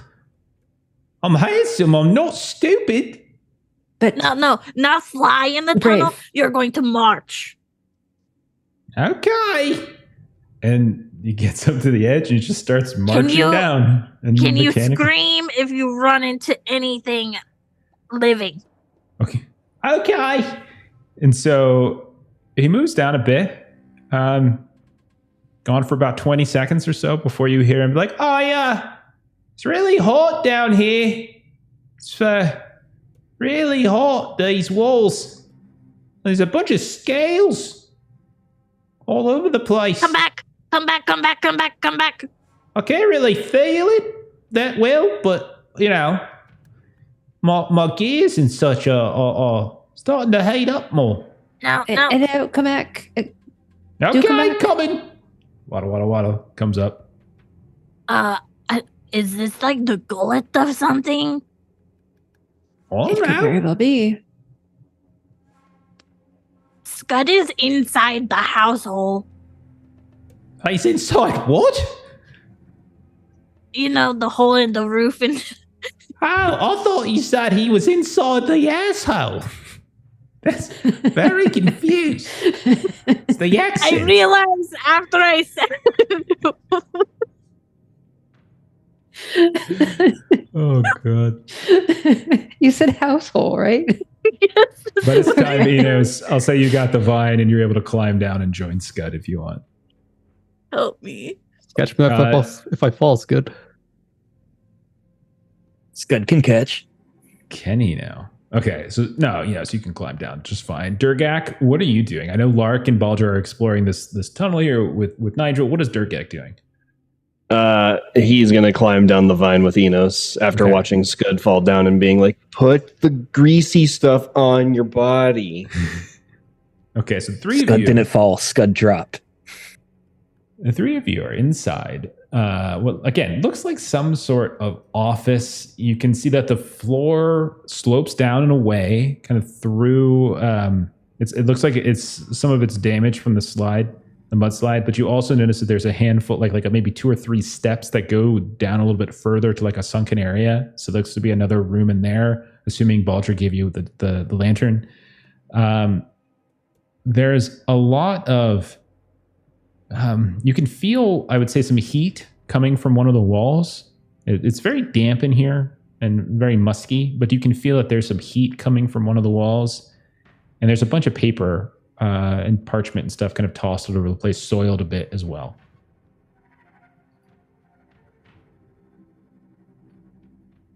Make a way to the staircase we saw earlier. Okay, yeah, no problem. It's just a couple steps if you want to go through that. Are both of you going with him, Durgak? Yeah, and I'm happy to Scud? go. All right, Lark and Baldro. Before I talk about what they're doing, what are you two going to do now that you've made some progress on this tunnel out here? Lark's going to go down In You're the gonna go into the tunnel or tunnel? in the house? into the tunnel. She's doomed.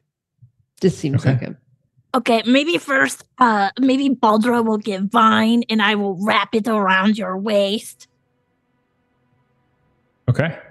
and This stay works. outside of the tunnel specifically and then pull you if you scream. I will scream Okay. loud. I'm going to start with Enos, Scud, and Durgak. You guys move a handful of steps down into what you imagine is some kind of storeroom. Enos, would you say you're moving quickly, or you're moving brashly, or are you trying to move quietly, carefully? How would you codify this a little bit? I'd be moving carefully. Okay. If that's the case, you can see as you peek into the storeroom, there's barrels that are bursting with items in here. Like some of them are standing up, some of them have been tipped over, some of there's crates as well. And it looks to be some sort of depository, right? For certain items. But what's really draws your attention you're not the only ones that are going into the storeroom, as there are 6 skeletal figures that are like dressed in kind of these, ragged clothes that have been worn and ripped up here and there. And they appear to be going through the barrels. Like, you kind of grab this, like they're kind of grabbing and going through the various barrels and look like they're looking through them. I haven't noticed you yet, since you said you were going carefully. But what would you like to do with that info? There's skeletons ahead. I don't think she said their crew were skeletons.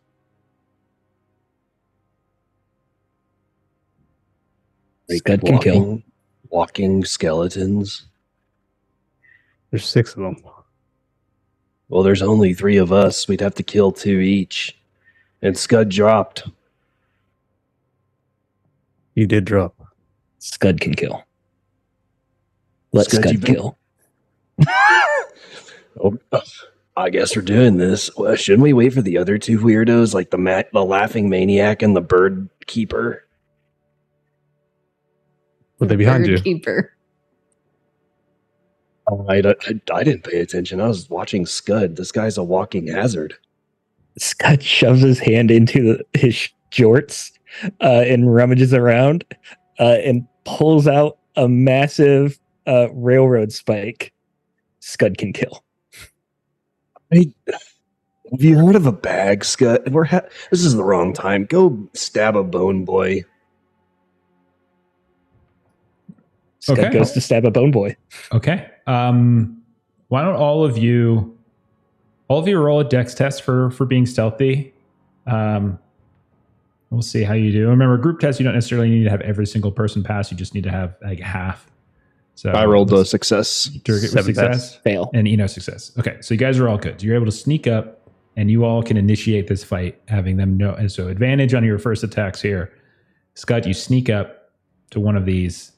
Go ahead, make your attack. You can roll at advantage. That is a pass. Okay, And- give me Question. For Berserker, it says you are still raging until you roll a 1 on the D6.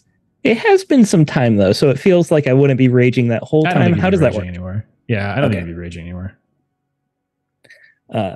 So I am just rolling the straight D10 then. If I can find it. You can roll a D4. 7. or 5. 7 points of damage. Okay. It does not take it out. However, it does do a significant amount of damage, and you break through bits of its ribs. As you can see that the railway spike just goes right through the bones, snaps a few of the ribs in half, and you have done a not insignificant number of damage to this one. Okay. Enos or Durgak, you can go. Same thing, advantage on your attacks. Durgak will run up and swing his backpack at the skeleton that just got stabbed by Scud. Okay, go ahead, go right ahead as the two of you try to finish one of these off really fast. Hey, I got it. All right, roll damage.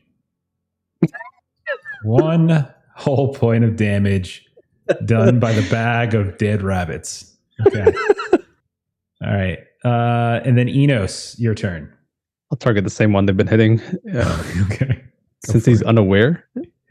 Yeah, he Is he is. unaware? Okay, it's an auto hit. 'cause You're all I'm going to go at the same time. Yeah. Yeah, it's an auto hit because I'm an assassin. Okay. Here's the 2d6 plus my level. 13. 13 points of damage. Describe your kill, Enos, as you take this thing out. My dagger, butt of it hits straight sternum, and his arms just pop off. All right. I need you to roll a d6, please. 6.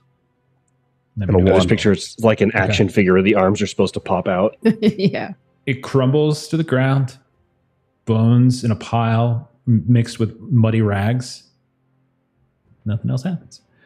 Okay. So we'll say that is your... Something else could have happened. Something else could have happened, yes. So that we'll say one of these is now gone. There are 5 left. You just initiated combat. Did this ambush. At this point, enough sound has happened that they're all going to start attacking you as well. I'm going to say that Enos, 2 are going to come for you. They're just sort of moving over towards you. They each have like these rusty weapons, kind of coated in muck and grime, and they're swinging at you. You can parry with strength. You can dodge with dex. What's your preference here? Eddie. Okay, go ahead and roll it. 14 fail.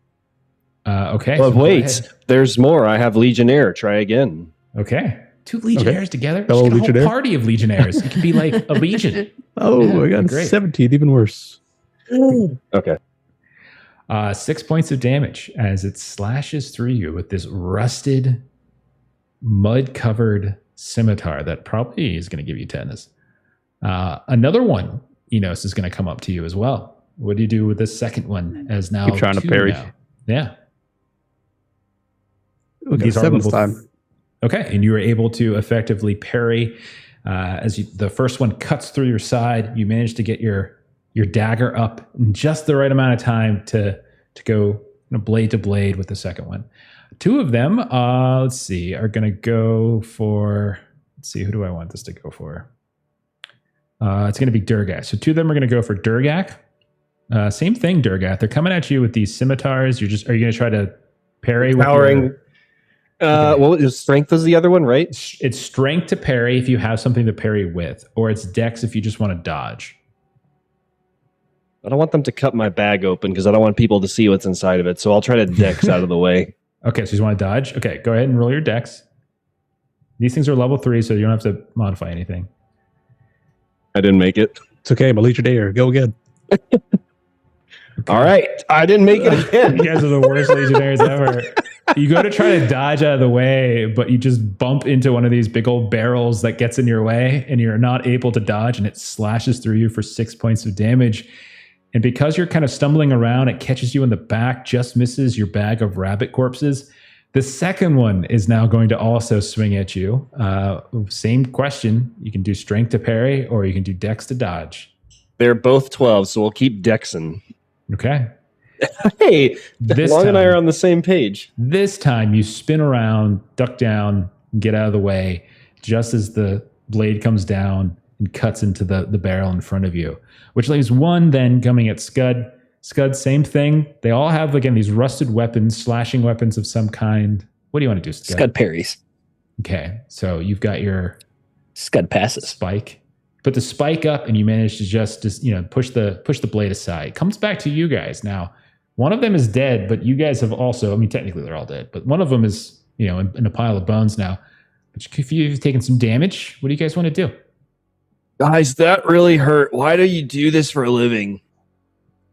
This is the Legionnaire. Scud kills. Okay. Swing away. I'm Scud. going to start attacking. Yeah. Okay. Absolutely. Go right ahead. Go right ahead. That's a fail on the first one. Okay. Okay. I will be tempting fate and rolling doom here to go again. It's a Gotcha. fail again. Roll your doom All right. die. I'll give you my last Legionnaire point so you can re-roll. All right. 6 on the doom die, so that's fine. Wait, you're using There, doom. Scud passes. What were you using doom for? Or were you using doom to To calling do it the doom? same action twice Same action in twice. a turn, Gotcha. you have to. Okay. That's the roll doom, one, because yeah. the other one is like automatic. So I do get to hit on the third roll. Okay, go for it. 8 damage. Ooh, a palpable strike as you take the Nice. iron spike and you knock the jaw clean off, and it goes flying off and rattling in the corner. It's still up, however. Enos or Durgak? Who's next? I'm not very strong, so I'm going to hit the one that Scud hit. All right, go for it. For 1 damage. Yeah, don't jinx me like that. Hey, you got 4 that time. All right, it is not yet dead, but you These You things are made it. tough. you swing this rabbit thing, this bag of rabbits around, smashes into the back of their head, and you can see it almost flies off, but not quite. Enos, what are you doing? Trying to focus this one down. Okay, go for it. Ooh, 14 is no good. That is no good. Any more Legionnaires left? I used all 3. I'm out. Okay.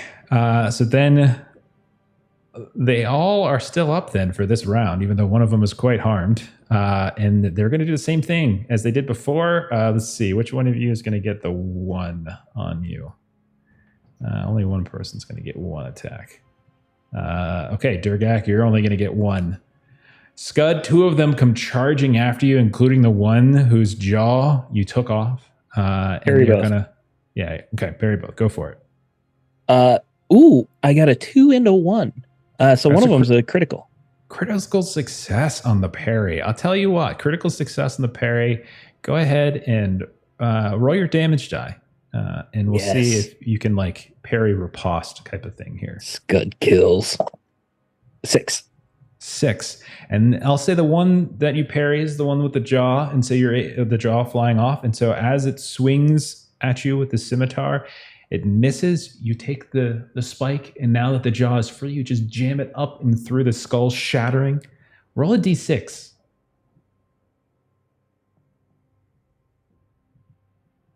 Oh, Muted you. that's a 1. Okay. The old Falls to the Durgak hit. ground. Falls to the ground, a pile of mud and rust and bone. The second one. Wait, what happens if you don't roll a 1? Don't worry about it. We'll find out when that happens. Okay. And you parried the other one too, right? With a 2, I think you said, correct? Yes. So both Okay. successes. So 2. Okay, both successes. Okay.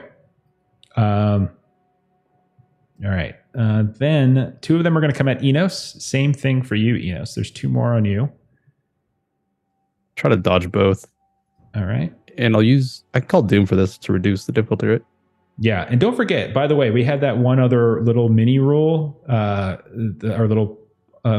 first of all, we have audience dice, I think. And then secondly, remember that we were doing that thing where since we started at level 3, if you can use like a little mini flashback and reference a previous part of your saga from level 1 or level 2, that somehow helps you with this, you can get free advantage on it. That was just our thing. That's not in the rules. That's our little special rule. So, can I cheese this then and just say my rabbit bag is always using my level 1 story?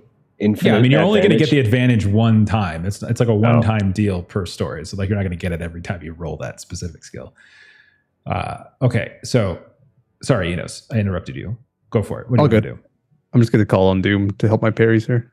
Okay. Got a 3 on my D4. 3 is good. You managed it with the dagger. Cast 1 off to the side. I rolled a 4, so unnatural 1. Parry the 2 of them away. Did you get a natural 1?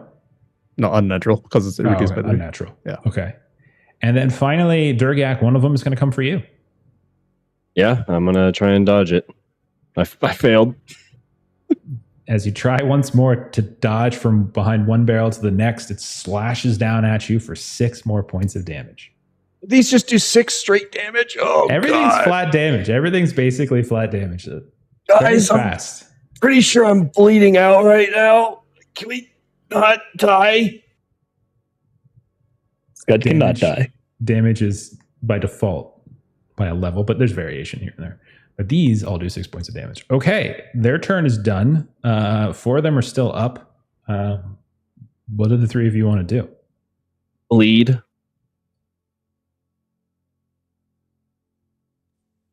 Shall we get out of here? They're overwhelming us. But Scud is killing. I have 2 hit points, and my healing bomb only does 6. Well, isn't it a max of 9? Because if you roll a 6 on your D6 plus your level, you could potentially do 9 or 4. Yeah, exactly. I'm going to pass 1 healing bomb to Enos and Scud each, since these things hit pretty hard, and then I'm going to use 1 on myself. I'm assuming that would count for my action. We'll say you probably divvied them up beforehand. We don't need to really get into the weeds too much with that. So, but would this be something I could apply in combat? Yeah, I don't see why not. Okay. Scud, what would you like to do? Scud kills. Oh, buddy, your dice are failing you. Scud rolled a 1 on his healing bot. So we'll say, not Scud, Durgak. Durgak's rolling. Durgak's hiding behind a barrel, trying to sort of heal himself with his bomb, covering up some of these wounds, trying not to get tetanus. Rolls a 1 on his heal. And heals 4 points. I have 6 hit points, yeah. I have enough for you to kill me. Indeed. Scud, you want to kill. What are you doing? Yeah, I forgot about the sagas giving advantage, so that's very exciting. Scud has Eat the Rich. So he has very fond memories of chewing on human bones. So I think he's going to start biting at one of these skeletons near him. Okay, just gnawing down on a bone. Go right ahead. It's another nat 1. Okay. I got a 12 and a 1. Nat 1 on attack rolls, you get max damage. So what's your max damage? A D10. A D10? I'm sorry, it's unarmed because I'm chewing. So 8. Yeah, okay, so and an extra one that you get to roll. So you roll another sweet. D8. Come on, big numbers. 2. Okay, so you do 10 points of damage. 12. I will tell you. No, you said D8 because you're D8 because unarmed. Yeah, biting. That's right. All right. I mean, my teeth are deadly weapons, so ton of damage. Not enough to kill it, but that's a lot of damage as you just start biting through and snapping bone after bone, rib, clavicle, just kind of going straight up. And you're going to start gnawing on its face here in a sec. And then I'm going to push fate one more time for my second action to attack again. Okay. That's a fail, 19, but I got a 5 on the doom die. Okay, so you missed, but you're not doomed. Okay. Correct. Enos, what would you like to do? As you see Scud gnawing and biting through the bones of this creature. Since I called Doom twice, I am exhausted, so everything will be disadvantaged now, right? Yeah, disadvantage on all did your you attack roll rolls. them? Is it when you call it? I thought it was when you roll like a 1 or a 2 or something. When you call on Doom, it's automatically yeah. When you Okay. do what Steven's been doing trying to take the same action twice, and then that's where you roll it, and it's a chance. All right, Enos. It says attributes and damage rolls.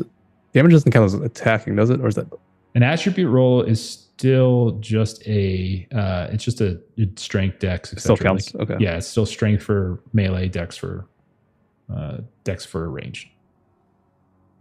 Then I'll apply the balm and try to attack anyways. Okay. So those are your two actions. Okay, so apply the bomb Yeah. and then attack. Yeah. 4, I got 7 health back. And then attack at disadvantage. That's a fail. Okay. So you're just trying to smother yourself with the bomb, and your hands just get a little slippery. Your dagger doesn't quite sit in your hand. Durgak, you took one of your actions already, which was to try to heal yourself. What was your second action that you want to take? I guess he's going to try and yell for help through the hole in the ceiling. Or that's in another room, isn't it? It is in another room. You could still try to yell for it. They are technically busy doing something else, so you could still do it. Baldr could hear you, but they're at the same time they're doing something else. But if you want to do that, that's totally fine. Would I be able to attack the skeleton that Scud did 10 damage to? Yeah, you guys are all really close to one another. It's a very close melee. It's not a problem. All right. So then I will do that, but I want to do it twice. So with the Doom die, because I'm not rolling. One of your actions was to smother yourself with the. So you wouldn't be able to do it this time. That makes sense then. All right, one attack it is. I'm with your rabbit warrior, you're just swinging this around. You're just smashing it with this dead bag of dead rabbits, but you're unable to hit this thing. So for audience bits, is it advantage or what were we using it for? Advantage. I'm fine with advantage. I think isn't that we what do have 5 if I anyone think wants that's what to we pull used from it for those. last time. Yeah. Okay. Well, that'll be helpful for dodging. If they're alive after this, okay. So let's see who's going to get the non. Why am I doing this private? Why didn't you guys tell me my rolls were private? I didn't mean to make them private. So 1, 2. Enos is the one who only takes 1 attack. 3, 4. It's Durgak. 5, 6. And again, you want to be this number. Well, there's only 4 now, right? So 2 of us should only get 1 attack. What's that? There's 4 skeletons left. Yeah, you're right. So yeah. Okay. So the person. Okay, so you don't want this then. So this is the person who gets attacked twice. Is that what we're going to say? So I'll roll it again. Dave. I think so. Yeah. I'm going to roll it again. I didn't have that set up praise. Okay, Enos is taking 2. Durgak and Scud are taking 1. Okay, so Scud, we'll start with you. 2 of them are coming at you. One of them is the one that you knocked the jaw off of. One of them is the one that you bit all of the rib cage and the clavicle in half, and they're coming at you. Their one half of their body is kind of falling since it's no longer attached to the spine as securely. What do you want to do? I'm going to continue chomping on the bones of their rib cage and parry with my railroad spike. Okay. That's a failure. Okay, 6 points of damage as they get past, they dodge out of the way of your teeth, and they slash at your arm that's holding the spike. You're unable to get the spike up in time.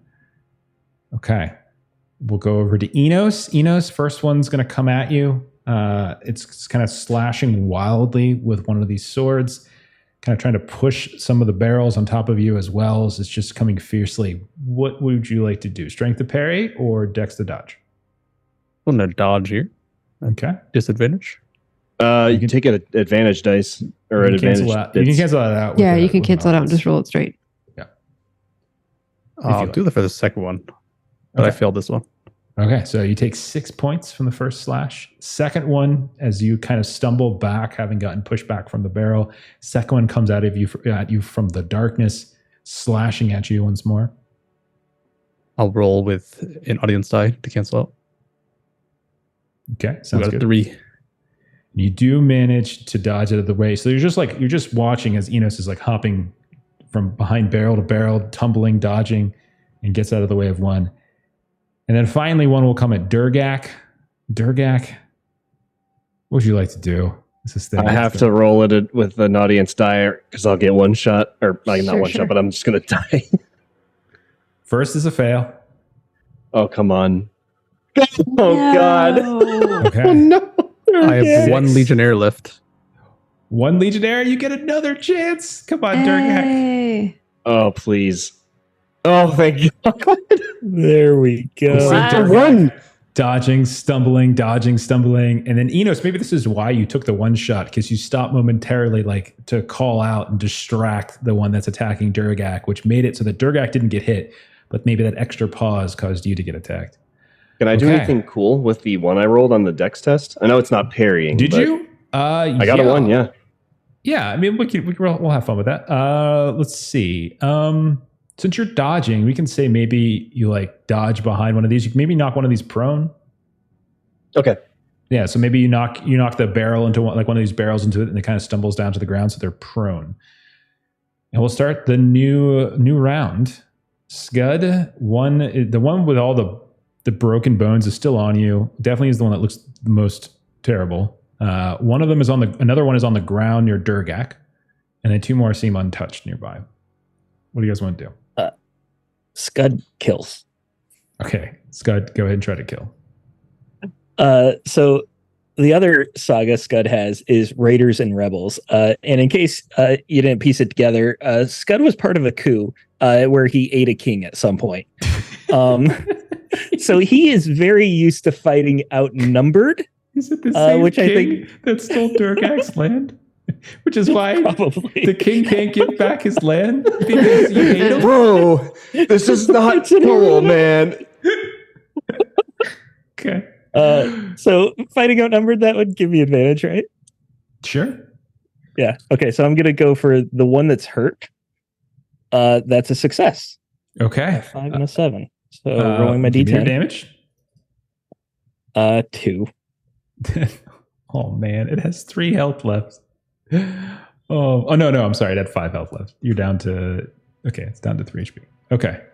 So it is still up as you snap one or two more bones, but not enough. Enos or Durgak? Could I push my luck and attack again? Of course. Push fate. Yeah. Would I be able to switch to the one that's prone to get advantage, or would I not get advantage for that? So prone, double checking what prone gives you, because it's in the I finally got a 1 on my Doom die. Can't So remember. that's degraded. So I don't think prone is actually in the rules. We checked this last session. did So we? it's up to Yeah, the call it GM. advantage. Call it advantage for melee. I think it You're is. okay with I think that? it is. You I'm could not count trying it. You could count it as a vulnerability, which would give advantage. Yeah, take advantage. Okay. That's a 13 and a 1 again.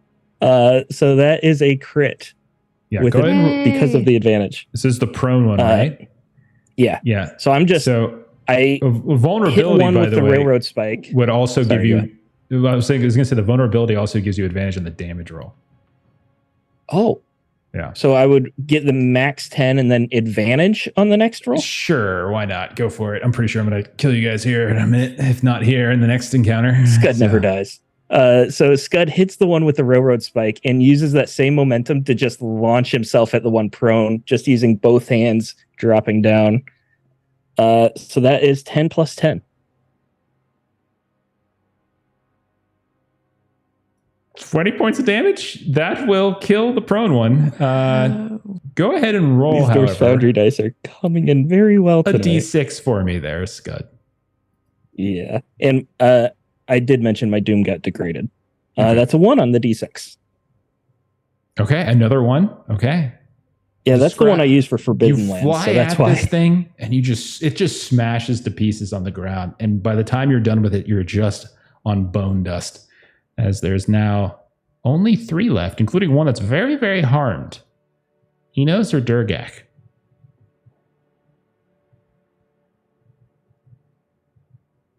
Try and attack the one that's not been armed. Okay. And what's happened to the previous arcs? A sword without a sheath. It's where all of a sudden, under my ragged cloth is a sword that hasn't been used. This is from my master passed down after he passed away. And that's what you're attacking with? Are you pulling Yeah. it out to attack with it? Okay. Beautiful. I love it. Normally, so it cancels out my disadvantage. Then Yeah, I'm that's at how 6. we play it. So, Then I'm I sorry, roll- how'd you do? Or pass with the 6. Pass with a 6. So roll damage. Roll your damage. You're trying to attack because there's only one left that hasn't been unharmed. The other two have been harmed. Do you want to roll this one? You're attacking the one that hasn't been touched yet? I rolled 8 damage.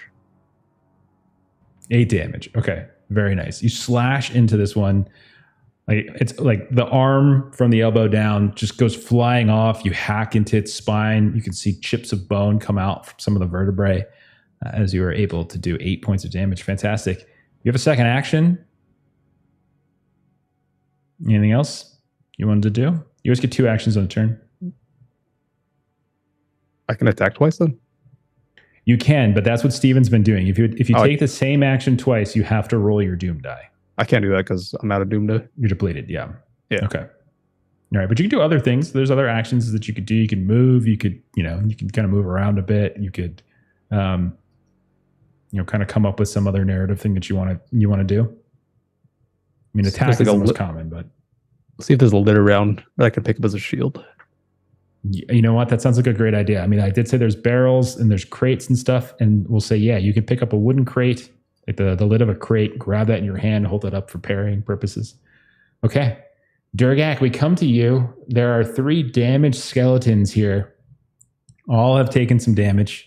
All are missing parts of their bones and things. Scud is laying on top of some bone dust, making bone dust angels for some reason. What would you like to do, Durgak? So the blood loss is kind of making Durgak desperate. And so he's going to try and look around the room as one action for like a holy symbol to see if like maybe that'll make the skeletons frightened of him. Okay. High or low there, Durgak? Low for my odds of survival. Okay. Roll to 6. God. You do not, Okay. unfortunately, see any holy symbols, any immediately recognizable holy symbols, which isn't to say that there isn't any. It's just you don't see any in the immediate Okay. With the feeling of dread washing over him, I'm going to attack the one that looks the weakest of the remaining skeletons, and I'm going to Okay. tap into Rabitus exterminus, which is way back when I killed over 100 rabbits that were eating my crops. And so I just look at my bag and just think about one last swing, and I will attack the skeleton. Okay. Oh, God. You swing down, rolling it around in the air. You smack, but it manages to dodge, much like a very nimble rabbit, out of the way of your smash. The rabbit ghosts, they're haunting me. There what you are get. we are up to 8 advantages if anyone wants to grab some. Well, it's not their turn, but they will need to parry or dodge here in a second. 1 for each of you, as there's 3 left, and there's 3 of you. 1 for each of you. We'll start the top row with Enos. Enos, 1 comes charging at you. You've got your master's sword in hand. You got a shield made of some swollen, soggy wood. Are you looking to parry, or are you looking to dodge? Yeah, I'm looking to pair with the newly found shield to get Absolutely. advantage to cancel out my disadvantage. Love it. I love it. Okay. Roll it. Roll your strength. Roll 10, which is enough. Okay. So you, at the last second, put the shield up. It smashes down and you hear this thud against it, and you do manage to survive that strike. Scud, we come to you. You're swimming around in the dust, and one of them comes to swing at you. What do you do? Scud will also parry and take an audience advantage because he has 2 HP. Okay. That's a success. Okay. You do manage, as you roll over at the last second and manage to get the spike up in time to parry the swing from the scimitar. and Durgak. One comes at you. What do you do? Yeah, I'll switch to parrying in case I roll a 1, and I'm going to use an audience die because I need to live. Go right ahead. Oh, dear. Oh no, not like this. Okay. Oh. You manage to My hold heart up hurts. your bag. Its scimitar pierces the bag and comes back out, and little tufts of rabbit fur come out with it as it manages to stab into your bag, but it doesn't. I just give the side eye. Give the side eye to Scud and Enos. Scud starts sneezing. Scud's There's- allergic to rabbits. There's 3 of you. There's 3 of these skeletons. What do you want to do? Scud kills. Okay, Scud. They all suffered damage. They are all one good hit away from dying. Each one of them. Scud can no longer push his luck because his doom's down to D4 and he doesn't want disadvantage the rest of the session. So I'm going to, for my first action, just take that balm and just slather it on where I got hit last time, which is D6 plus 3, right? Yes. Right, that's 7 total. Okay. And then Scud kills. Okay. Scud. How many audience dice do we have? We have 5 left. 5. That would still give us enough to parry with just in case. I'm going to use one. That's a success. So I'm going to roll my damage here as I lunge at it with my railroad spike. That's a 10. 10 is enough. Scud is on fire. You manage to lunge through the chest, break the sternum in half. Your arm continues to travel through. Little bits start to scrape along your forearm. As you pull it to the side, the spine breaks in half. The torso falls to the ground. The head goes rolling. Enos, Durgak, 2 more left. I'll try to slice down the skeleton in front of me. Okay.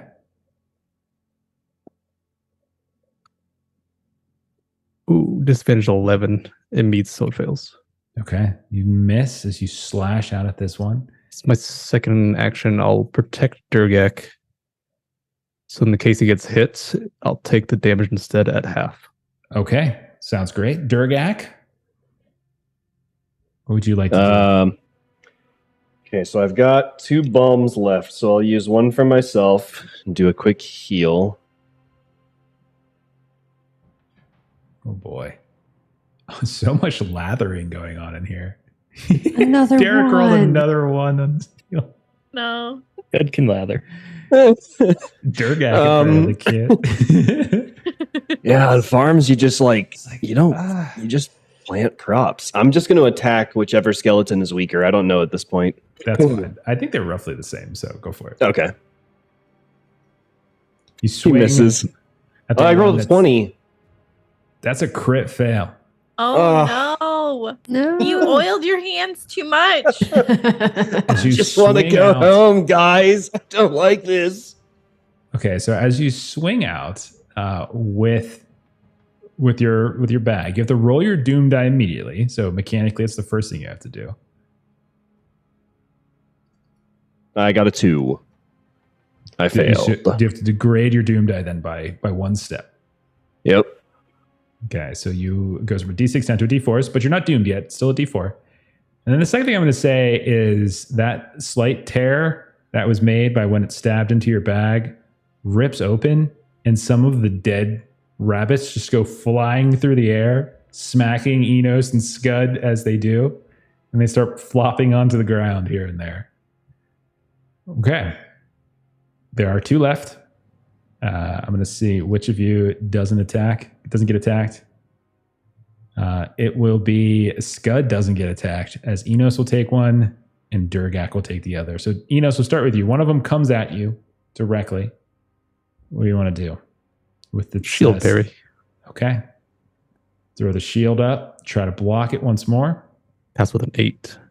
You do as well, and you push it off to the side. It stumbles back, its jaw clattering.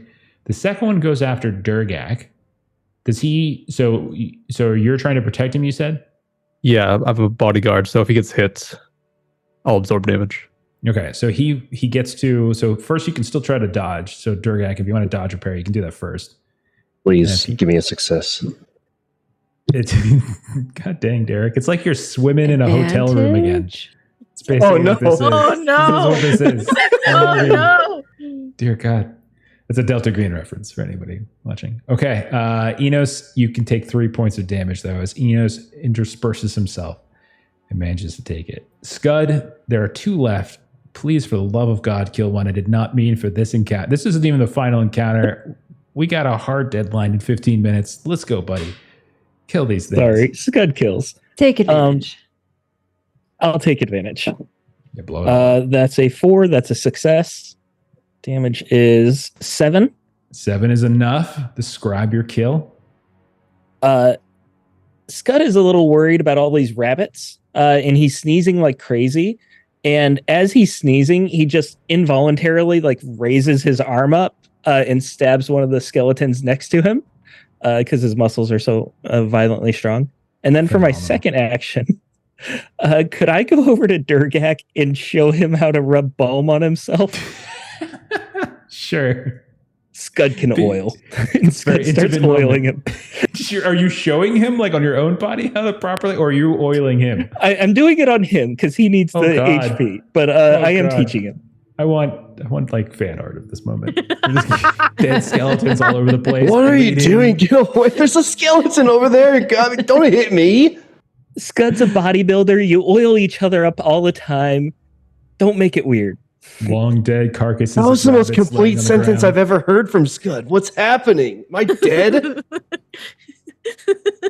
Enos, there's one more. Can you kill this last one? That's a disadvantage, but here we go. Would you like Any advantage? HP We just got extra from Take Griff, advantage. so we are plenty well flush with Thank you, them. Griff. I already rolled. I missed. Okay. So roll Durgak, again. then. Just take advantage and roll it I'll again. take advantage, and I don't have. Well, you're not going to hit, Derek. Long might actually hit. If you were... Go ahead. Your Go ahead, dice have Durgak. been bad, Derek. Go ahead, Durgak. And I have a 12 in strength. It's decent. And you're rolling at advantage too. You're not just rolling normal when you take it because you're not doomed yet. I got a hit. Describe your kill. This thing had 3 HP left. Describe your kill.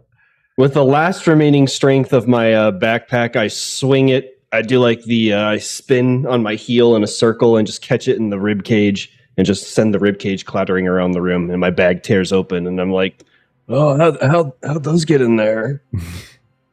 We see. We're going to fade from that scene where Enos, Scud, and Durgak are bleeding. There's dead, old rabbit carcasses on the ground, broken skeletons, and all manner of like barrels filled with some kind of treasure. And we're going to cut over to Lark, who is currently spelunking this tunnel with a vine wrapped around her waist, Baldra holding the other end of that while Lark goes down. Is that correct? Am I right in this? That is very correct. That is exactly what we are doing at Crikey. this moment. Okay. You crawl down this tunnel, and Handsome is with me. what you see, Lark, is, and I'm assuming you have a light source of some kind? Nigel has a Nigel's little with glowy you? thing in his chest. Okay, I he's just got a made that up. flashlight. He's like, but okay, so so Nigel is with you. He's not with Baldra. Okay. You see that there is, as you pass through this tunnel, it opens up into what might best be described as a nest. And you can see that in the middle of that nest, there is a giant, and I do mean giant, red gold snake. And you can feel, as the closer you get to it, it is exuding a significant amount of heat. And you can see that there are also hundreds of tiny black eggs. And more than that, you can see that there is a fairly large bulge right underneath the neck of where the snake's head now looks up at you. And you can see on the ground is a sword and this very flamboyant looking hat that you recall seeing on the head of one of Captain Gross's men. Lark, what would you like to do? Lark sort of wordlessly just sort of mouths like, hello. But she doesn't like make sound. She's just sort of like looking at Okay. the snake like, Roll a It's kinda charisma like- test. Okay. I am going to take an audience advantage because otherwise everything I do is going to be disadvantage. Because I'm doomed. Oh, that's a fail, but at least it wasn't a crit fail. Okay. You can see what it does is it kind of tilts its head. It's still trying to move the body of that person that it just swallowed. Like it's still in the process of digestion, very early. And you can see it starts to uncoil a little uncomfortably, but as it does so, you watch as like its scales begin to kind of flex a bit, and you can see these tiny little expulsions of fire start firing out into the room. And it does so in such an area of effect that you feel yourself not just feel the heat anymore, but now it's like you're sticking your hand into a barbecue. As you will take, you can actually roll con or dex first. I'm sorry, con or dex. Con to just sort of endure it. Dex to try to like scramble away and out of the area of effect. I rolled con and I rolled at a disadvantage and I succeeded. And you succeeded. Very nice. It is burning and scorching away some of your clothes, but you do manage to keep yourself together. You have an action, well, two actions, I should say. What would you like to do? Is this thing very slowly works towards you, but it's very large, and there are behind it a whole manage of. Okay, you're just running. I'm coming back up the rope. If you're coming back up, because you have the vine, because Baldur's on the other end, and because you have Nigel with you with light, no roll necessary. You just start using that as the guiding rope, climbing, scrambling up until you are out again. You feel the heat for a little while, but eventually it just becomes warmth. You get the sense that it hasn't fully followed you out. Like maybe it's just sort of satisfied with its meal and it's satisfied just protecting its eggs and dealing with the meal it's already had. But it doesn't seem to be following you out. Oh, Baldra. So was it a creepy monster? Were you in a butthole? What was it? It's a fire snake. It is a fire snake and it ate. Is it coming? No, it just ate the fancy hat guy that came with us. It ate him. It's eating him. It's in its throat. He's trash, man. You did not okay. like fancy hat guy. We need to go find the boys. Do you want little man? He keep a watch, see if it comes out, or what should you want to keep watch with him? I go. I think we can just go together. It seems it's busy. It's eating. It's full for now. Are we 100% positive that it will not come and also swallow us? We won't be able to miss it. It's huge. Okay. Okay. To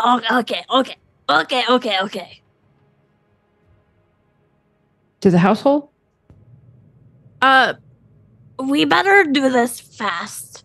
I am going to cast a spell kind of at the entrance to make sure that this doesn't follow us. I am going to cast. I have this spell. It's called Red Trap. So I make a small pool of my own blood. I lose 2 HP until the spell is canceled. Anyone stepping into the pool cannot move further. So she's going to kind of, I'm just planning, I'm going to hang out and kind of like prep that spell for when it's closer from when we leave so that if it starts coming, I'll cast it. Okay. And do you then climb down and try to catch up with the guys? Yes. Is that correct? Okay. All right. Baldry, did you roll your test?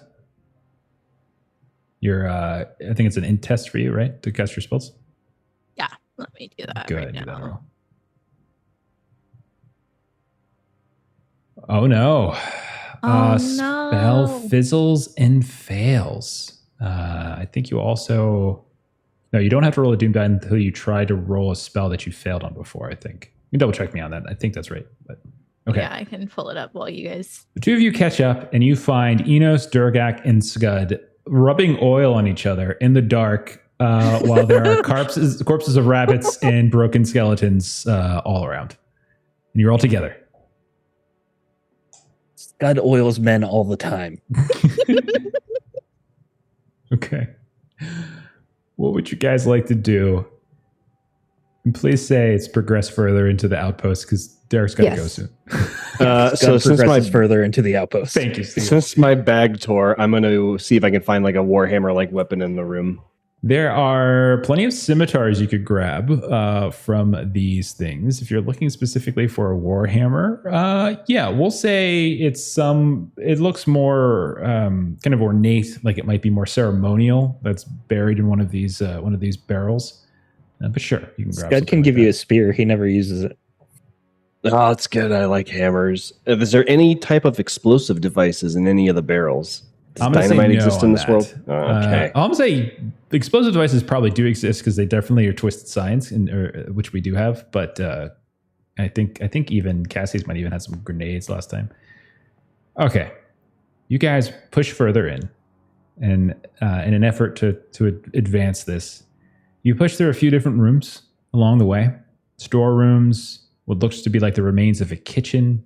You can see that there are more of those blood motes that you guys encountered when you were in the jungle.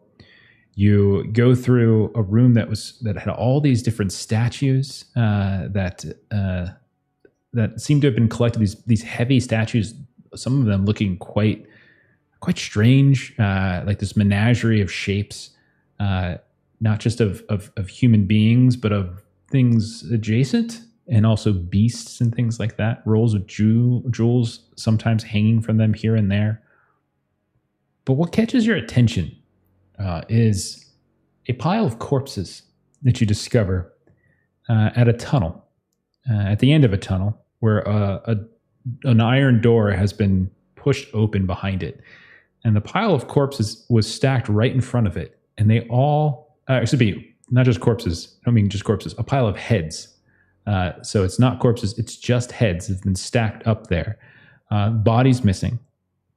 All of them, this terrifying look of fright on their faces. You can see that the door has been kind of pushed open, and you hear the sounds of fighting going on inside.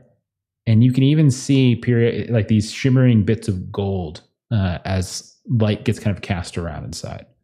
What would you guys like to do? Scud didn't do it. So we hear that there's fighting on the other side. There's fighting through the door. You can see a small, like the giant iron door has been pushed slightly open. You can see little flecks of gold, like there's big chunks of treasure and such in there. You can hear the sounds of fighting, and you can see like someone's got torchlight that's kind of flickering and cascading around in that room. Scud Real likes to quick, fight. He'll look in. I'm going to hand my last healing bum to Enos because I know you took some hits, right, Long? Yeah. Okay. All right. Lark will send Nigel in to see what Nigel can see. Okay. Nigel goes in and comes back. And like, crikey! That grouse fella and the lady with the daggers, they're fighting a giant crab with a big giant head on top of it. But there's treasure everywhere, so much. Oh my God. But it's a giant crab and it's got a head on top of it, you know? Like the way, like certain crabs got shells. It doesn't have a shell. It's got a giant head. Are you speechless? I can't hear you. What? What are we waiting for? I'll rush ahead. Scud likes treasure. You rush inside, Scud, I assume, following. And you see exactly what Nigel described. A massive crab. Enormous crab. This thing is bigger than any bear, like giant bear you've seen. It's like the size almost of a dragon. You can see that it has all these different pincers and claws, and it's snapping away. It has the woman with 1,000 daggers, like in one of the pincers, just pushing, and she's screaming in utter pain. Meanwhile, Captain Gross has one of his big old sword out and is trying to hack away ineffectually at the shell of that claw. And you can see that Nigel is not wrong. There is no shell over top of the body of this skull crab. There is, in fact, a partially rotted giant's head that this crab has made a nest in. And as you come in, all of you, you can see the eyes in the giant's head start to move and dart around, like as if it's scared, like, and then suddenly it just screams, ah! I need everyone to go ahead. If you have your Doom die, go ahead and roll Doom. What if we don't have our Doom die? Then we're going to call it an automatic fail. Oh no! Pass for me. I We also do have passed. advantage if anybody wants it.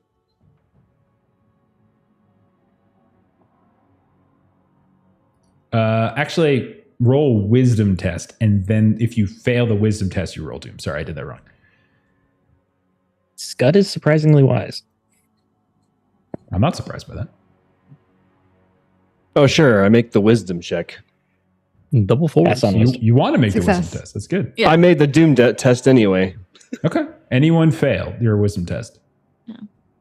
Okay. If that's the case, Baldra's you're, there, by the way, because you're all my good. thing failed. you're all good. No one had to roll Doom. And you see that you've got the Captain Gross, one of his mercenaries, fighting this giant crab. There's treasure everywhere. What do you guys want to do? We don't have to play it out round by round. I'd rather play this out more as everyone sort of describe dramatically what you do. And you tell me. You know, the lady said we just had to get the treasure back. We could just let the crab do its thing and just take what we can carry, and like that's that. We already have a distraction. Yeah. I want to go home. I don't like being stabbed by skeletons, so I don't want to fight a giant crab because that lady in his claw, I'm pretty sure she's stronger than me. When were you stabbed by a? Oh, never mind. Let's just get some gold and go.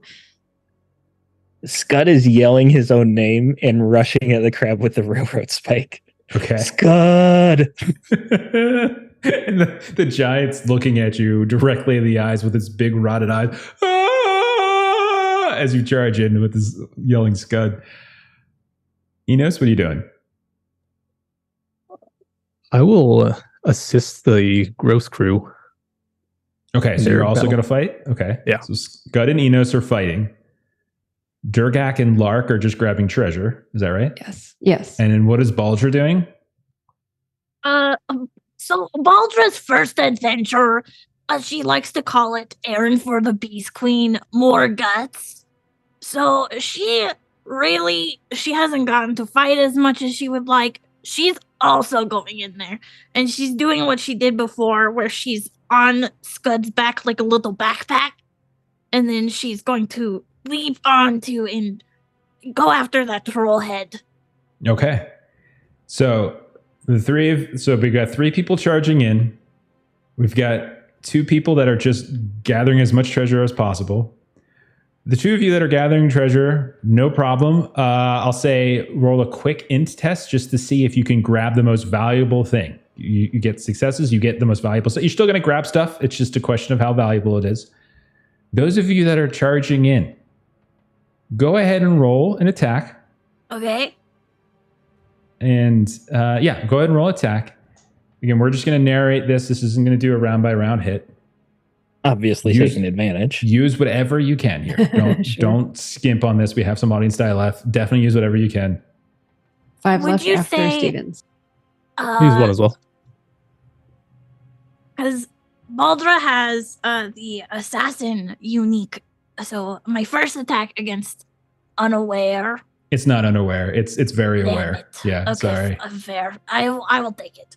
I still got crit success. Okay, very nice. A hit for me.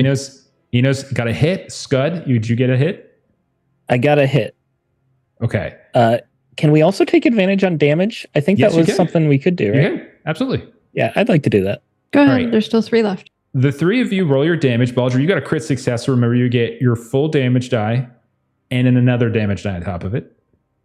Okay, I also want to do the thing where I get brutal or add my dooms die to it. I think you got to declare that before you roll your attack, though. Oh, okay. Yeah. Then Yeah. I will do that later. Okay. Well, no, this is the only time we're going to do it. So we're just going to do one round. Depending on how well you guys do, it could determine whether you wipe here or whether you kill this thing or whether it like breaks off the attack. So give me the total damage that everyone did. 5. 5. Okay. With Scud? advantage 4. How did Oh, you only do no. 4 damage? Oh no. I rolled a 4 on the D10, and then I took advantage and rolled a 4 on the D10. Okay.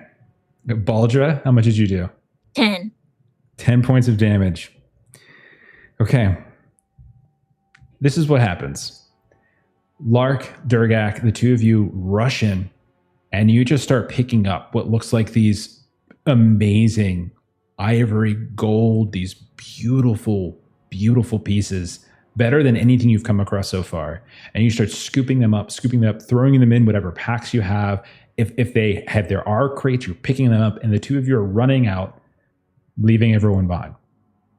Enos, Scud, Baldra, you all charge and you start hacking away. And you manage to bypass some of the shell. Those of you that are trying to hit it like a little bit higher up, you're stabbing into the cheeks of this giant's head that it's using as its home.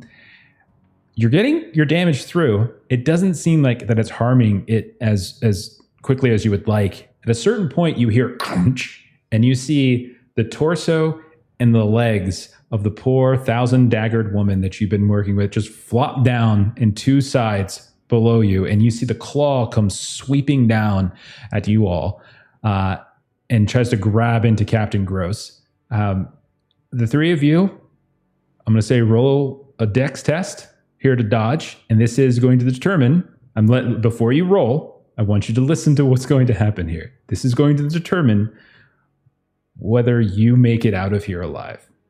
So use whatever you gotta use. Advantage, please. There's 3 left. I'll take one. I have Dex 9, so I'll take one. Okay, that's the last.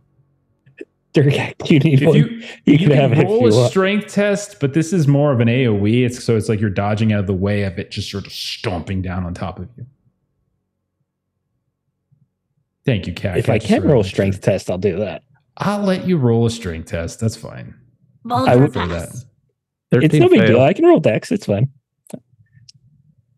Okay, Enos failed. Baldra, Durgak and Lark, you ran. You two are fine. Scud, how'd you do? Did you say it was strength or Dex? You can choose. If you want to roll strength, that's fine. Okay, it's a fail either way. You're such a guy. So, Baldra, this is what's going to happen. This huge claw comes sweeping down, and it catches you, and you get hurled all the way across the room. But through some sheer bit of luck, you manage to fly through the door opening and nearly smash into Lark and Durgak as they go tumbling. Scud and Enos and poor Captain Gross, on the other hand, are not as lucky, as they also go hurling. But one of them, we'll say Captain Gross, manages to slam right into that iron door, and that iron door slams shut completely. On the outside, Lark, Durgak, Baldra, you can still mutely hear fighting and screaming, and especially the giant's head screaming, but you can't get the door open and any further. After a little while, Lark, Durgak, Baldra, like you're trying to get it open, you hear the sounds of skeletons approaching, and not only that, you feel the room you're in getting incredibly, incredibly warm. So the three of you will say you bolt, you escape, you run. It will say about a day or two passes, and we see the three of you limping with cuts and bruises, bleeding back into Tide's End, with all sorts of treasure that's on your person, in your arms, and your packs. Enos, Scud, the last you saw of them were fighting with that giant crab when they were trapped inside. And that is where we will end this adventure. Yay. Okay. Even Oh, if I man. die, though, I'll wake up in that other world. I didn't say you died. I just said you guys get trapped. So if we play this again, who knows? We'll roll some dice. We'll see if you guys actually made it out alive for real. But It is canon that Scud dies in his sleep. That is true. He has Only sleep in that apnea. place, though. Only in that place, though. Yeah. Just wake back up. Okay. All right. We had to cut that short. We ran 10 minutes over. I apologize, Derek. Let's do some quick shout outs and such. First of all, Lost Caravan RPG, thank you so much for the raid. We really, really do appreciate it. If you haven't followed them already, please go do so. Thank you to everybody who threw out some bits tonight. We got a bunch of bits and we got some subs in the very beginning. We really, really do appreciate it. started to play around with these Twitch goals, and so I set up a couple Twitch goals for us. One of which is a follower goal. We're in the 900s when it comes to followers, and so we're trying to get to 1,000 at some point because I have very little in life, and this is pretty much the only thing that I ascribe value to. So if you can just get us to 1,000, that'll make me feel better about myself.